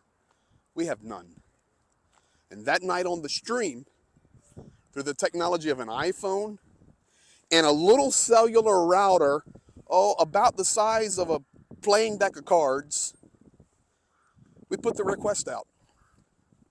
Within minutes, $2,000 had been sent in. Within minutes, God, through people around the world, was honoring the request to help people. No, we didn't have the new PTZOptics camera with me and a television truck. We didn't have a mobile audio studio. We had what we had. An iPhone, a little clip mic. I recommend these highly, by the way. By the way, pause. I don't do commercials, but Movo, these little clip mics for iPhones are amazing. So there's a piece I can recommend for you. But instantly, people responded with open hearts to give. And a couple of days later, my partner here, we were hunting for these bandages. We found them, and we delivered them again to the hospital. And I'm talking about joy, folks. I know this is a Worship Summit Live and it's about technology and all of this, but let me remind you, technology is not more important than the message. Technology is not more important than the action. Technology comes and goes. The hottest camera it's out today, PTZOptics, I think y'all won an award. Yes. Well, soon they'll develop another camera and they'll win another award and another award and another award. And it's great. Cameras come and go. Technologies come and go. But hearts, mission, ministry, love, faith, kindness, goodness, gentleness, these will stand forever. So tonight, I'm encouraging you, use the technology that you have, but more importantly, much more importantly than the technology, use your heart. Open your eyes and look around. You see people in your cities that are in need. Hunt them down. Hunt down people to serve. Hunt down people to help. And then what tools you will need to be effective in ministry, I promise you, God will supply to you. So my encouragement to you tonight, all the way from Zaporozhye, Ukraine, is be who God's called you to be. Use the technology that you have. Use the technology that you have. Always strive to be better. And worship summits like this for technology is a great place to build friendships and relationships. And PTZOptics is a company that cares about the kingdom of God. Thank God for it. But most importantly, keep your heart in the right place. Look for people that are hurting. Look for people that are broken. That's why we're called to be here. Cameras are great. Internet speed's great. It's wonderful. But if you're not ministering to people and you're not making a difference in people's lives, what's the purpose? Just to have a shiny new thing? No. We all love shiny new things. But most importantly, is be the hands and feet of Christ and share the love of God. So today, I bless you from Zaporozhye, Ukraine, wherever you're at. Spread the love. Be who God's called you to be. And watch God do amazing things through what you have. You know, finally, I was closing out there, but I got to remind you of this. And I don't want to preach, okay? But this is a worship summit here. Do you remember when Moses was having to grow up in the faith and talking about, oh, I'm going to have to deal with Pharaoh and I'm going to have to deal with the Red Sea? And he didn't know these things were coming. But God would speak to him and say, Moses, you do not have to look for a Miriam or an Aaron, or you don't have to look for this or that. Use what you have. Remember the story? Moses, what is that in your hand? Well, it's a stick. Well, it's what you have. Use it. Of course, he did. Then we know that ultimately God continued to bless Moses more, more, more. And of course, he is one of the greatest heroes of faith that there's ever been. So my final encouragement, yeah, always look for the better. Always learn from others and improve your technology and your capabilities. But do not allow the hunt for better technology to be your crutch, to limit you from doing ministry right where you're at. If you'll be faithful with what you have, God will bless you abundantly with more. So, from Ukraine tonight, we say blessings. Thank you for being here. Thank you for listening to this rambling madness. But I hope the message of the gospel poured out, and it pours out into you today. Be blessed. PTZOptics, thank you. Be blessed, everybody, from Ukraine tonight. Good night.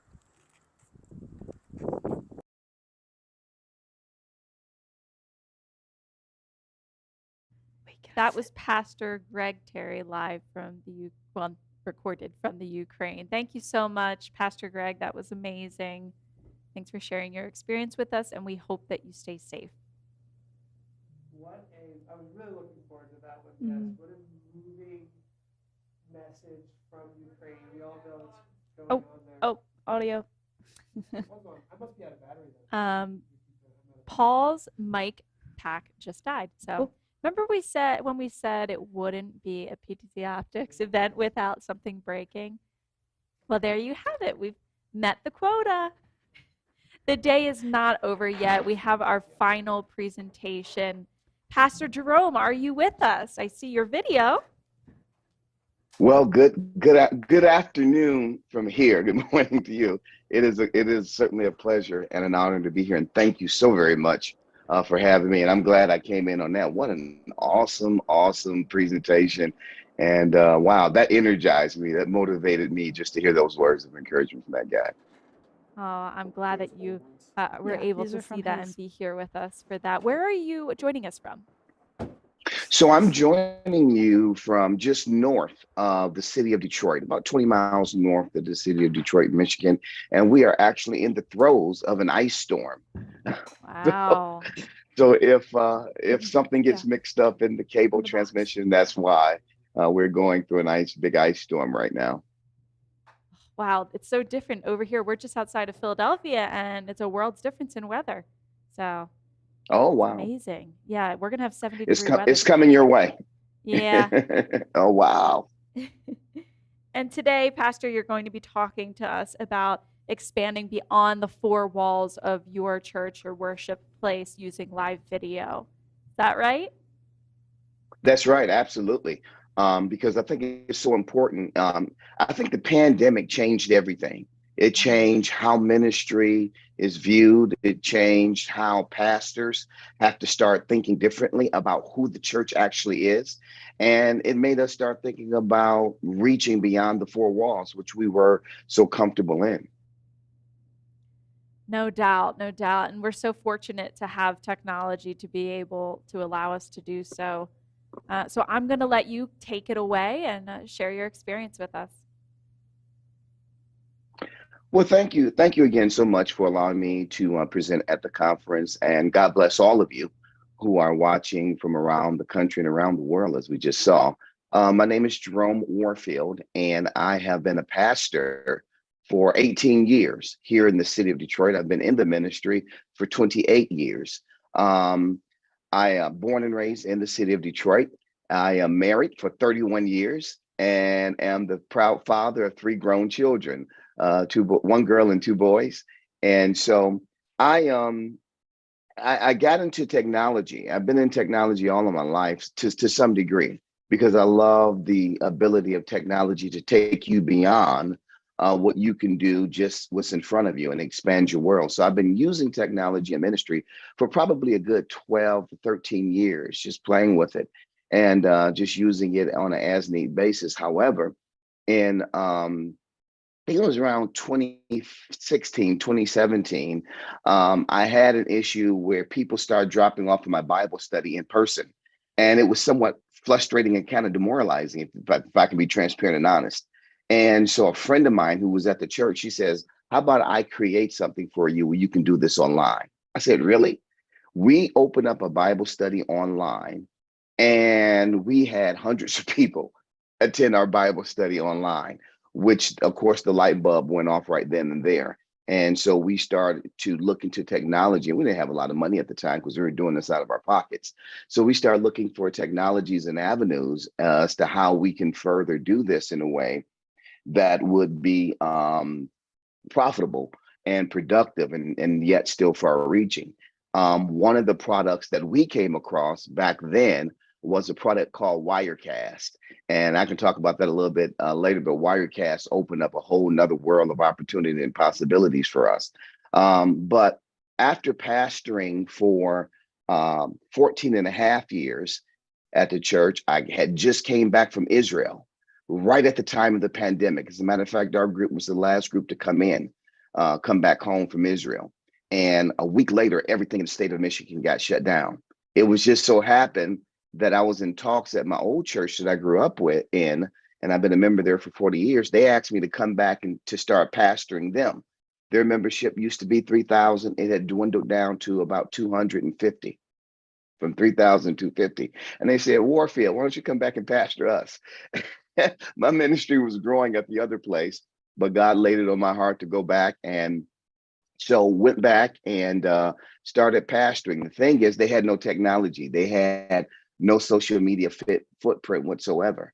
And so we took what we had, which was our own computers, our own cameras, and set up and started ministry at a place that was pretty much resistant to technology and investing in technology very specifically.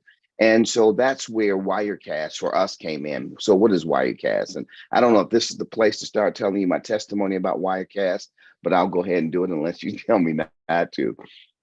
Wirecast is pretty much a professional, let me say that, a professional production studio, all in one software or all in one package, one box. If you get the Wirecast gear, which is a computer mainframe that you can hook all of your devices into. But for us, we just had the software package that you can download on your Windows or your Mac computer. And for us, what it did is that it allowed us to look like a major program, because here's what we found out very quickly. when people are flicking or when they're switching from link to link to link on the internet, whether it's YouTube or Facebook, if you don't look good, they'll go to the next one. If you don't sound good, they'll go to the next one. And so in order to be able to capture people's attention and to hold them there for any appreciable amount of time, you have to have a good professional look. And Wirecast allowed us to do that, because in this production software, it gave us the lower thirds that we needed. It gave us the transitions that we needed. We had green screen capability as well. It controlled our sound. It allowed us to do a bunch of creative things with some pictures and videos that we wanted to input in our broadcast. And so it has been a godsend. Here's the result. When I got to Unity, which is where I pastor now, the doors were closed. No one could come to church. And so it was just me, the camera people, which was one person, and the person who was working the Wirecast for me. And initially I was doing Wirecast all by myself. So I was standing, preaching or teaching Sunday school, using my remote and moving Wirecast through the various screens and through the various levels that we needed to do it in. And we did that. And we had a number of people to join our church because of the fact that we were still able to stay on the air. I say on the air, but have a webcast. And it was amazing. So we moved, and this is the honest truth, from about 250 people at church to now over 600 and still growing. Last year, more people joined by way of the web than in person. And that's just how powerful to me that platform has been. It's just wonderful to integrate technology into the gospel message so that it reaches literally the world. I have a standing joke with my mom, because starting off, I was just using my camera for my computer, and it looked really janky. I'll just be honest about that. And my mom would say, "But Jerome, we are on nationwide television, and you got to get this thing better than this." That's what she called it. And certainly, because of God's help and more people who came to help us out, we were able to get better. And certainly, Wirecast is a very big part of it. And I'm sold for Wirecast because they do such a great job in supporting churches like myself. And the church I was at before was a little bit smaller as far as the actual physical plant and the campus of the church. But they still was very, very present as it relates to their ability to support you, which is the number one thing you need when you're dealing with production software. You need a company that will walk you through the process. And so I'll stop right there and see if there's anything else you want me to highlight.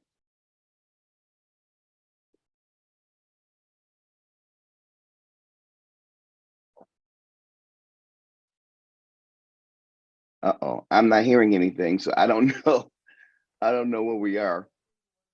Okay. Can you hear us? Okay, I can now. Yes, I can now. Okay. Thank you for sharing that with us. I'd like to open up the chat and see if we have any questions for you before you move on to your breakout session. Does that sound good? Sure. That sounds great. And may I say one more thing before the questions come? I also use Wirecast as a production platform. I do a Wednesday night Bible study at a radio station here in Detroit. So I go to the radio station and I use Wirecast to produce my radio program, my Bible study every Wednesday night. Matter of fact, I'm doing it tonight. It is just, again, it's invaluable. The radio station never, from the confines of that radio station, they never streamed anything out from their studio. And so they allowed me to come in and do that because they had the capability with Wirecast to do it. And it is probably one of their fastest growing Bible study programs on that station, because we're able to not only be heard on the radio, but through YouTube, Facebook, our website, and other venues as well. And I'll stop there for questions. Thank you. No, that's amazing that you've been able to expand your reach and participate in things like that local radio station because of the capabilities of Wirecast.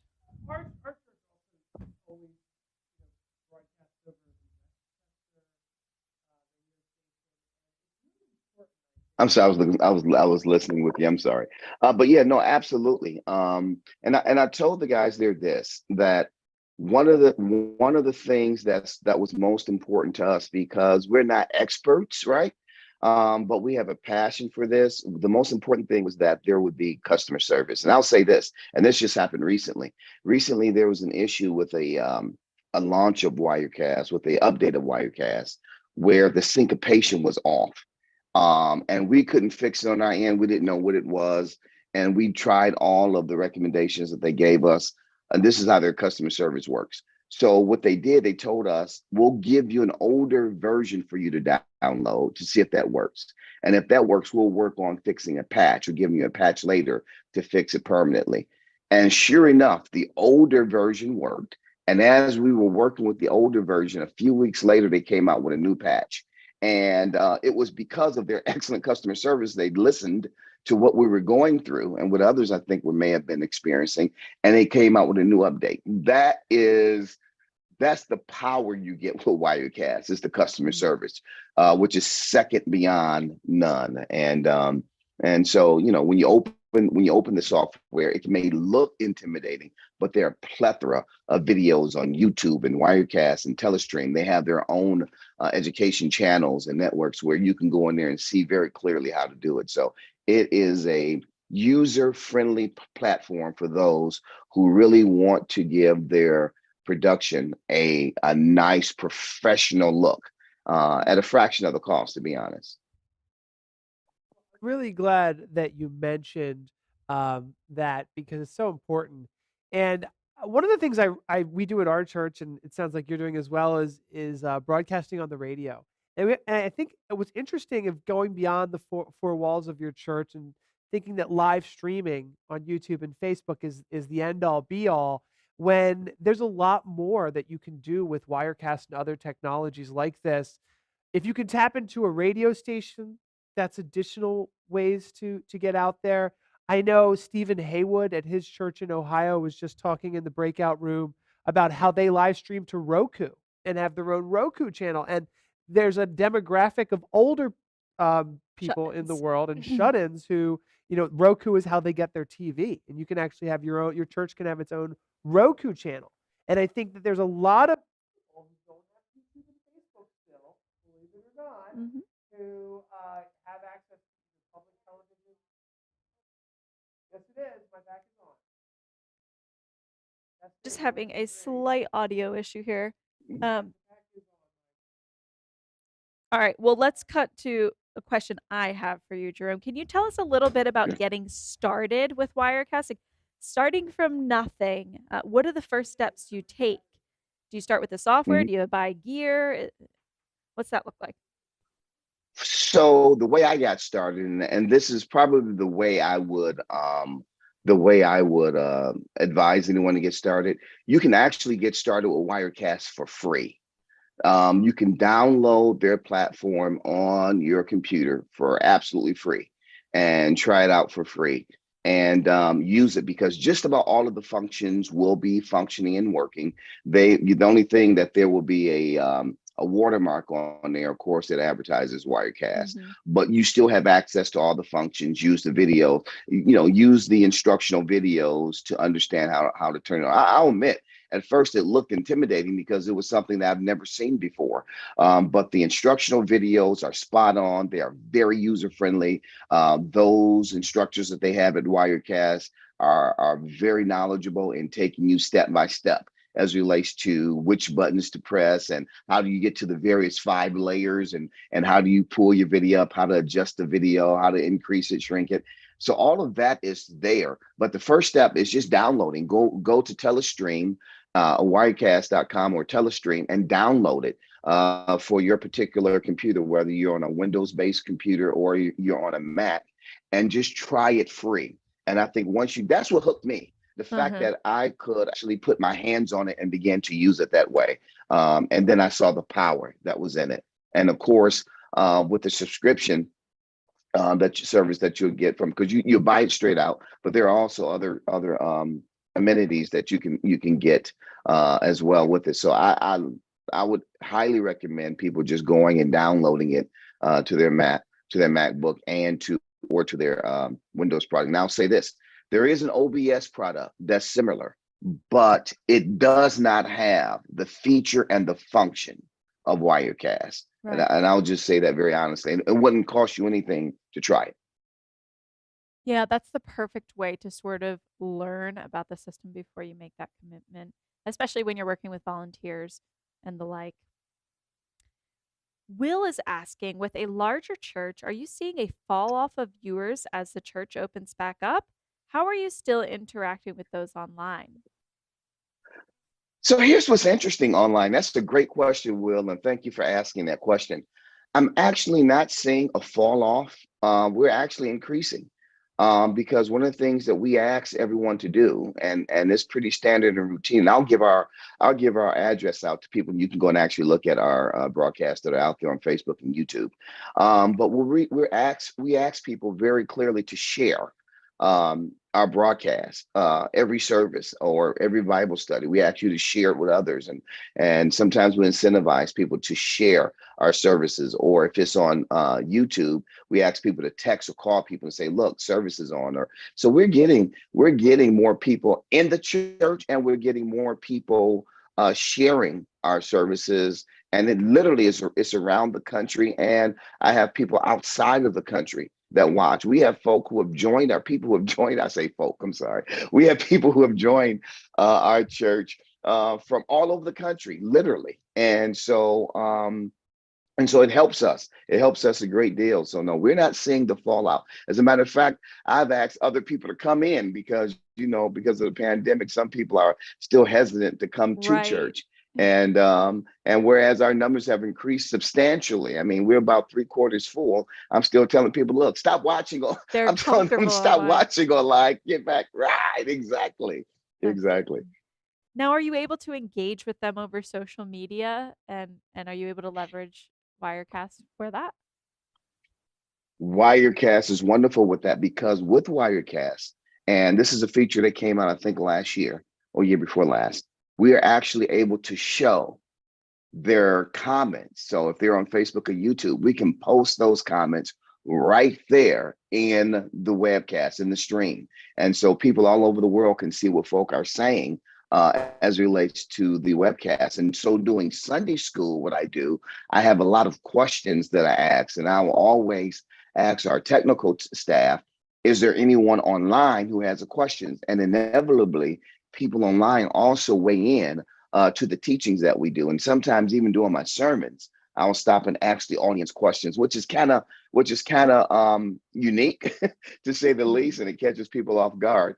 But I get people on who are watching online to be able to participate by typing in their questions, and they're fed to us, and we're able to answer them directly. So yes is the answer to that. And Wirecast does an excellent job in allowing us to post those social media comments.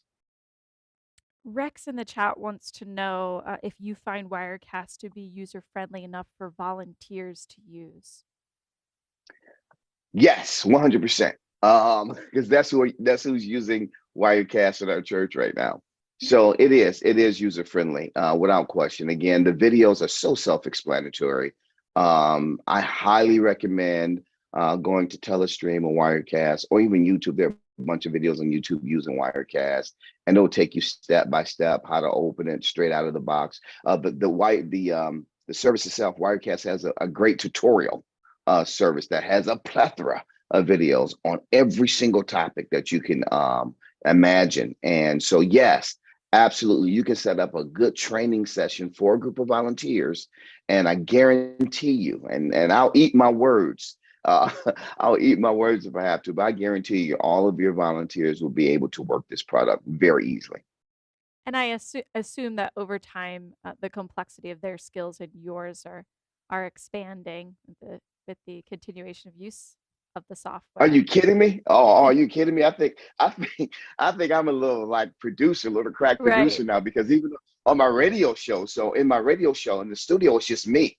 But what you will see So you'll see scriptures coming up on the screen. You'll see my name coming on and off the screen. You'll sometimes see me playing videos or showing slides. And that's all me working it while I'm talking on the radio. I don't have another person in the studio or in the control room doing that for me. With Wirecast, I'm doing it all myself. And so I try my best to learn a new skill every so often with Wirecast because it's amazing. I mean, literally, you can have your production looking like CNN or one of the major broadcast sites. Sure. There is virtually no limits to what you can accomplish with Wirecast. Seriously. And before I send you off to your own breakout room so attendees can communicate with you one-on-one for Q&A, you did mention the potential of investing in the Wirecast gear. What makes you interested in making that investment since it is a bit more of a complex setup? Is there more capabilities there? Absolutely more capabilities. That is the actual studio itself, the Wirecast gear. It is the actual studio that's not on your computer. So here's what you don't have to do. You don't have to use your own space on your computer. So right now we're still using our own personal computers to run Wirecast, but we are about to invest into a Wirecast gear, so we can plug all of our cameras. And we use PTZ type cameras. And so all of those will be plugged in. We go straight from our digital board into our broadcast, or we run our sound straight through our broadcast, through Wirecast rather, I'm sorry. And so what the gear does for us, it gives us the capacity to be creative. So everything that's in my software, my computer, is in that box plus some. And it just gives us a great deal of flexibility. And it's there, and we can do add-ons to that, and we can upgrade it when we expand and when we do greater things with it. So we are definitely going to purchase a Wirecast gearbox very, very soon, or Wirecast is going to be gracious enough to give it to us. Maybe after this presentation. That's my prophecy. That's my prophecy. All right, I'm just making sure there's no other question for you before I let you go. Thank you so much for chatting with us today, Pastor Warfield. Can I invite you to join the breakout room after this? Absolutely. Awesome. Thanks again for joining us, and I'll let you go. Remind me how to get to the breakout room. I'm sorry. No problem. We're just in a Zoom call, so I'm happy to walk you through that. You're going to exit this, you're going to leave this room and head to the lobby of the Zoom event. And within there, you'll see it says breakout session, and you're going to join there. So it's a completely different room. So if I say leave, if I press leave, it's not going to kick me off in total, but I do press that. Okay. It's going to send you the lobby, so you won't be able to chat with me. But when you leave the webinar, if you go back to the Zoom event lobby, you'll be able to access the breakout collaboration and networking room. That's what I'm about to do. Thank you so much. I appreciate No problem. it. If you get lost, just shoot me an email when we get on to the next segment. I'm happy to help you. Thank you. All right. Thanks again. All right. That was Pastor Warfield talking about Wirecast. Wow. I can't believe it. That we have gone through the entire day, and now we're going to draw a giveaway winner.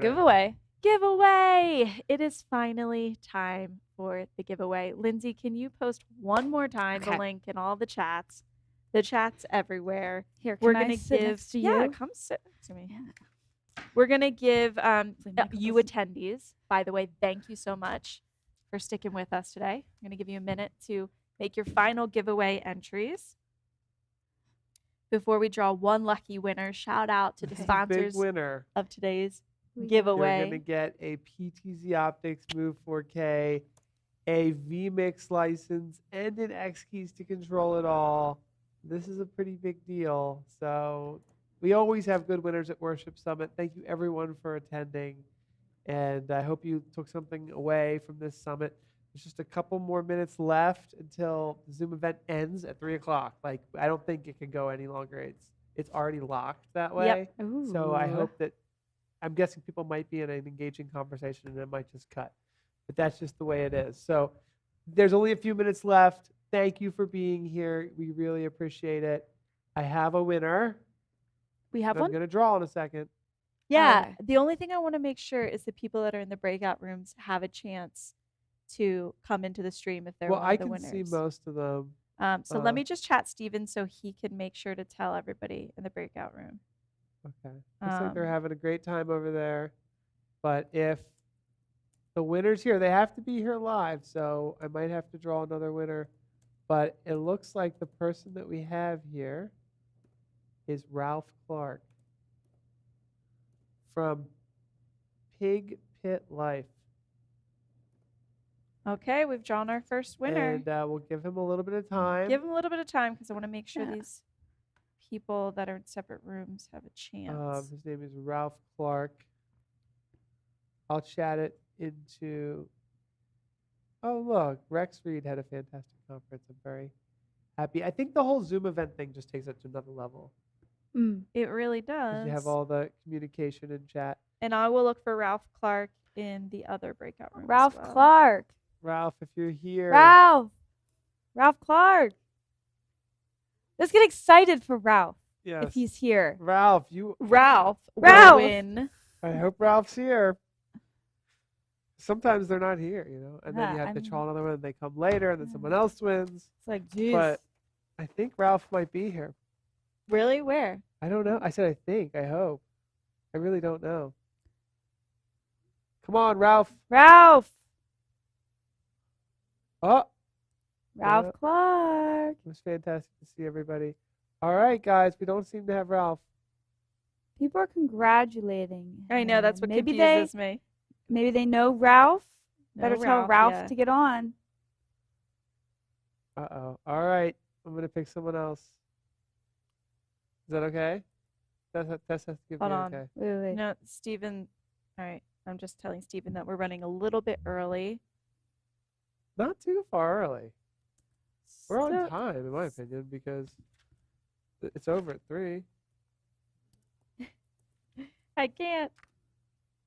Stall for 10 minutes, he said. Yeah.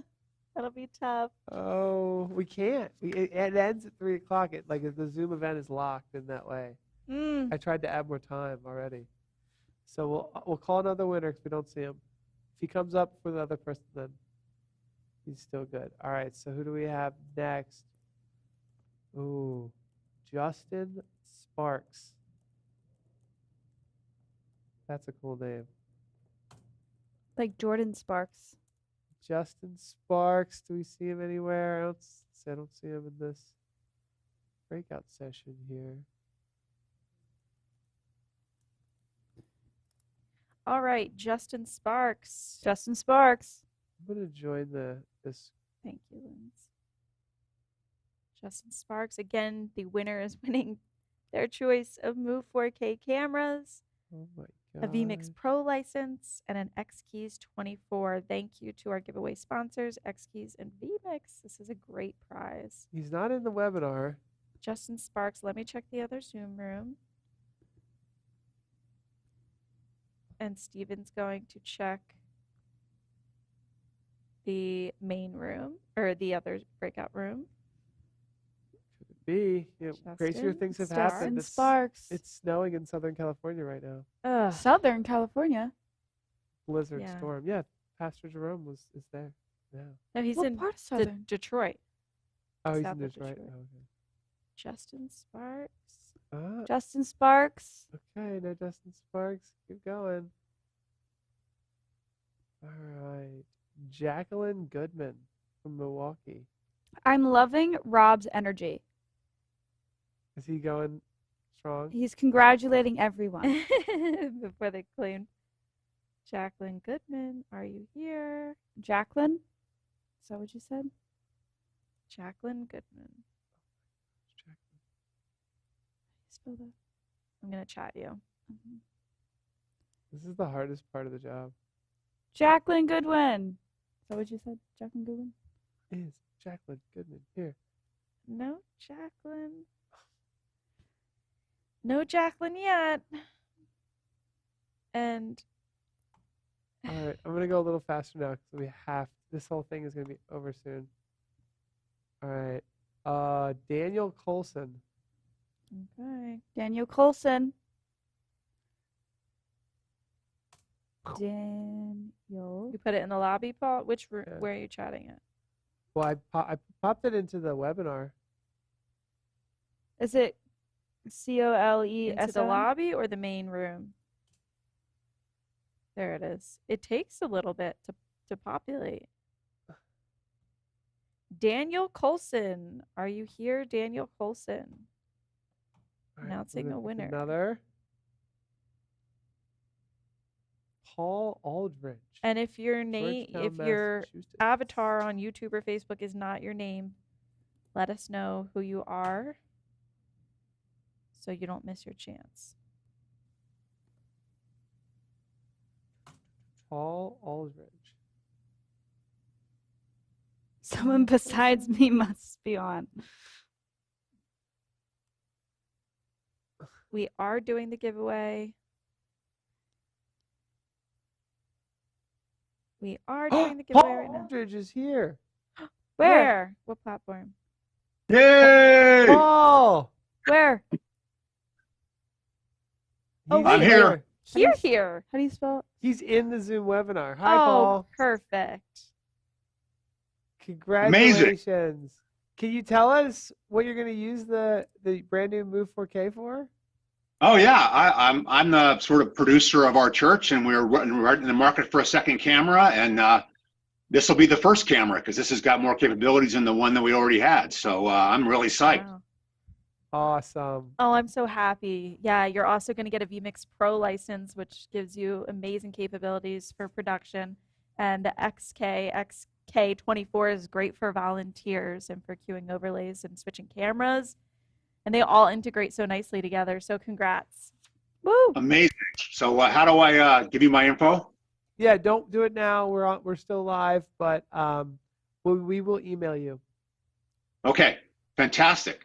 It was I had a great time today. It was really awesome. I thought the speakers were fantastic, and I learned a lot. So it was a great. I'm glad I spent the time.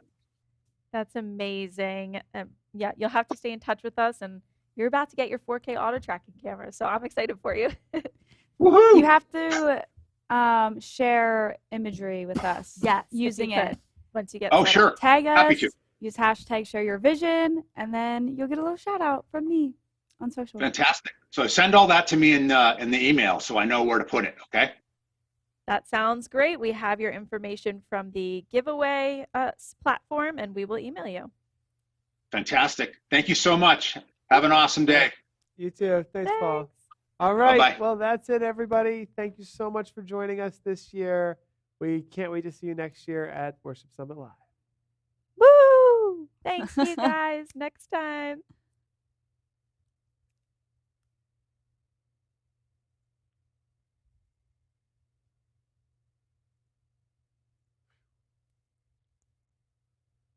All right.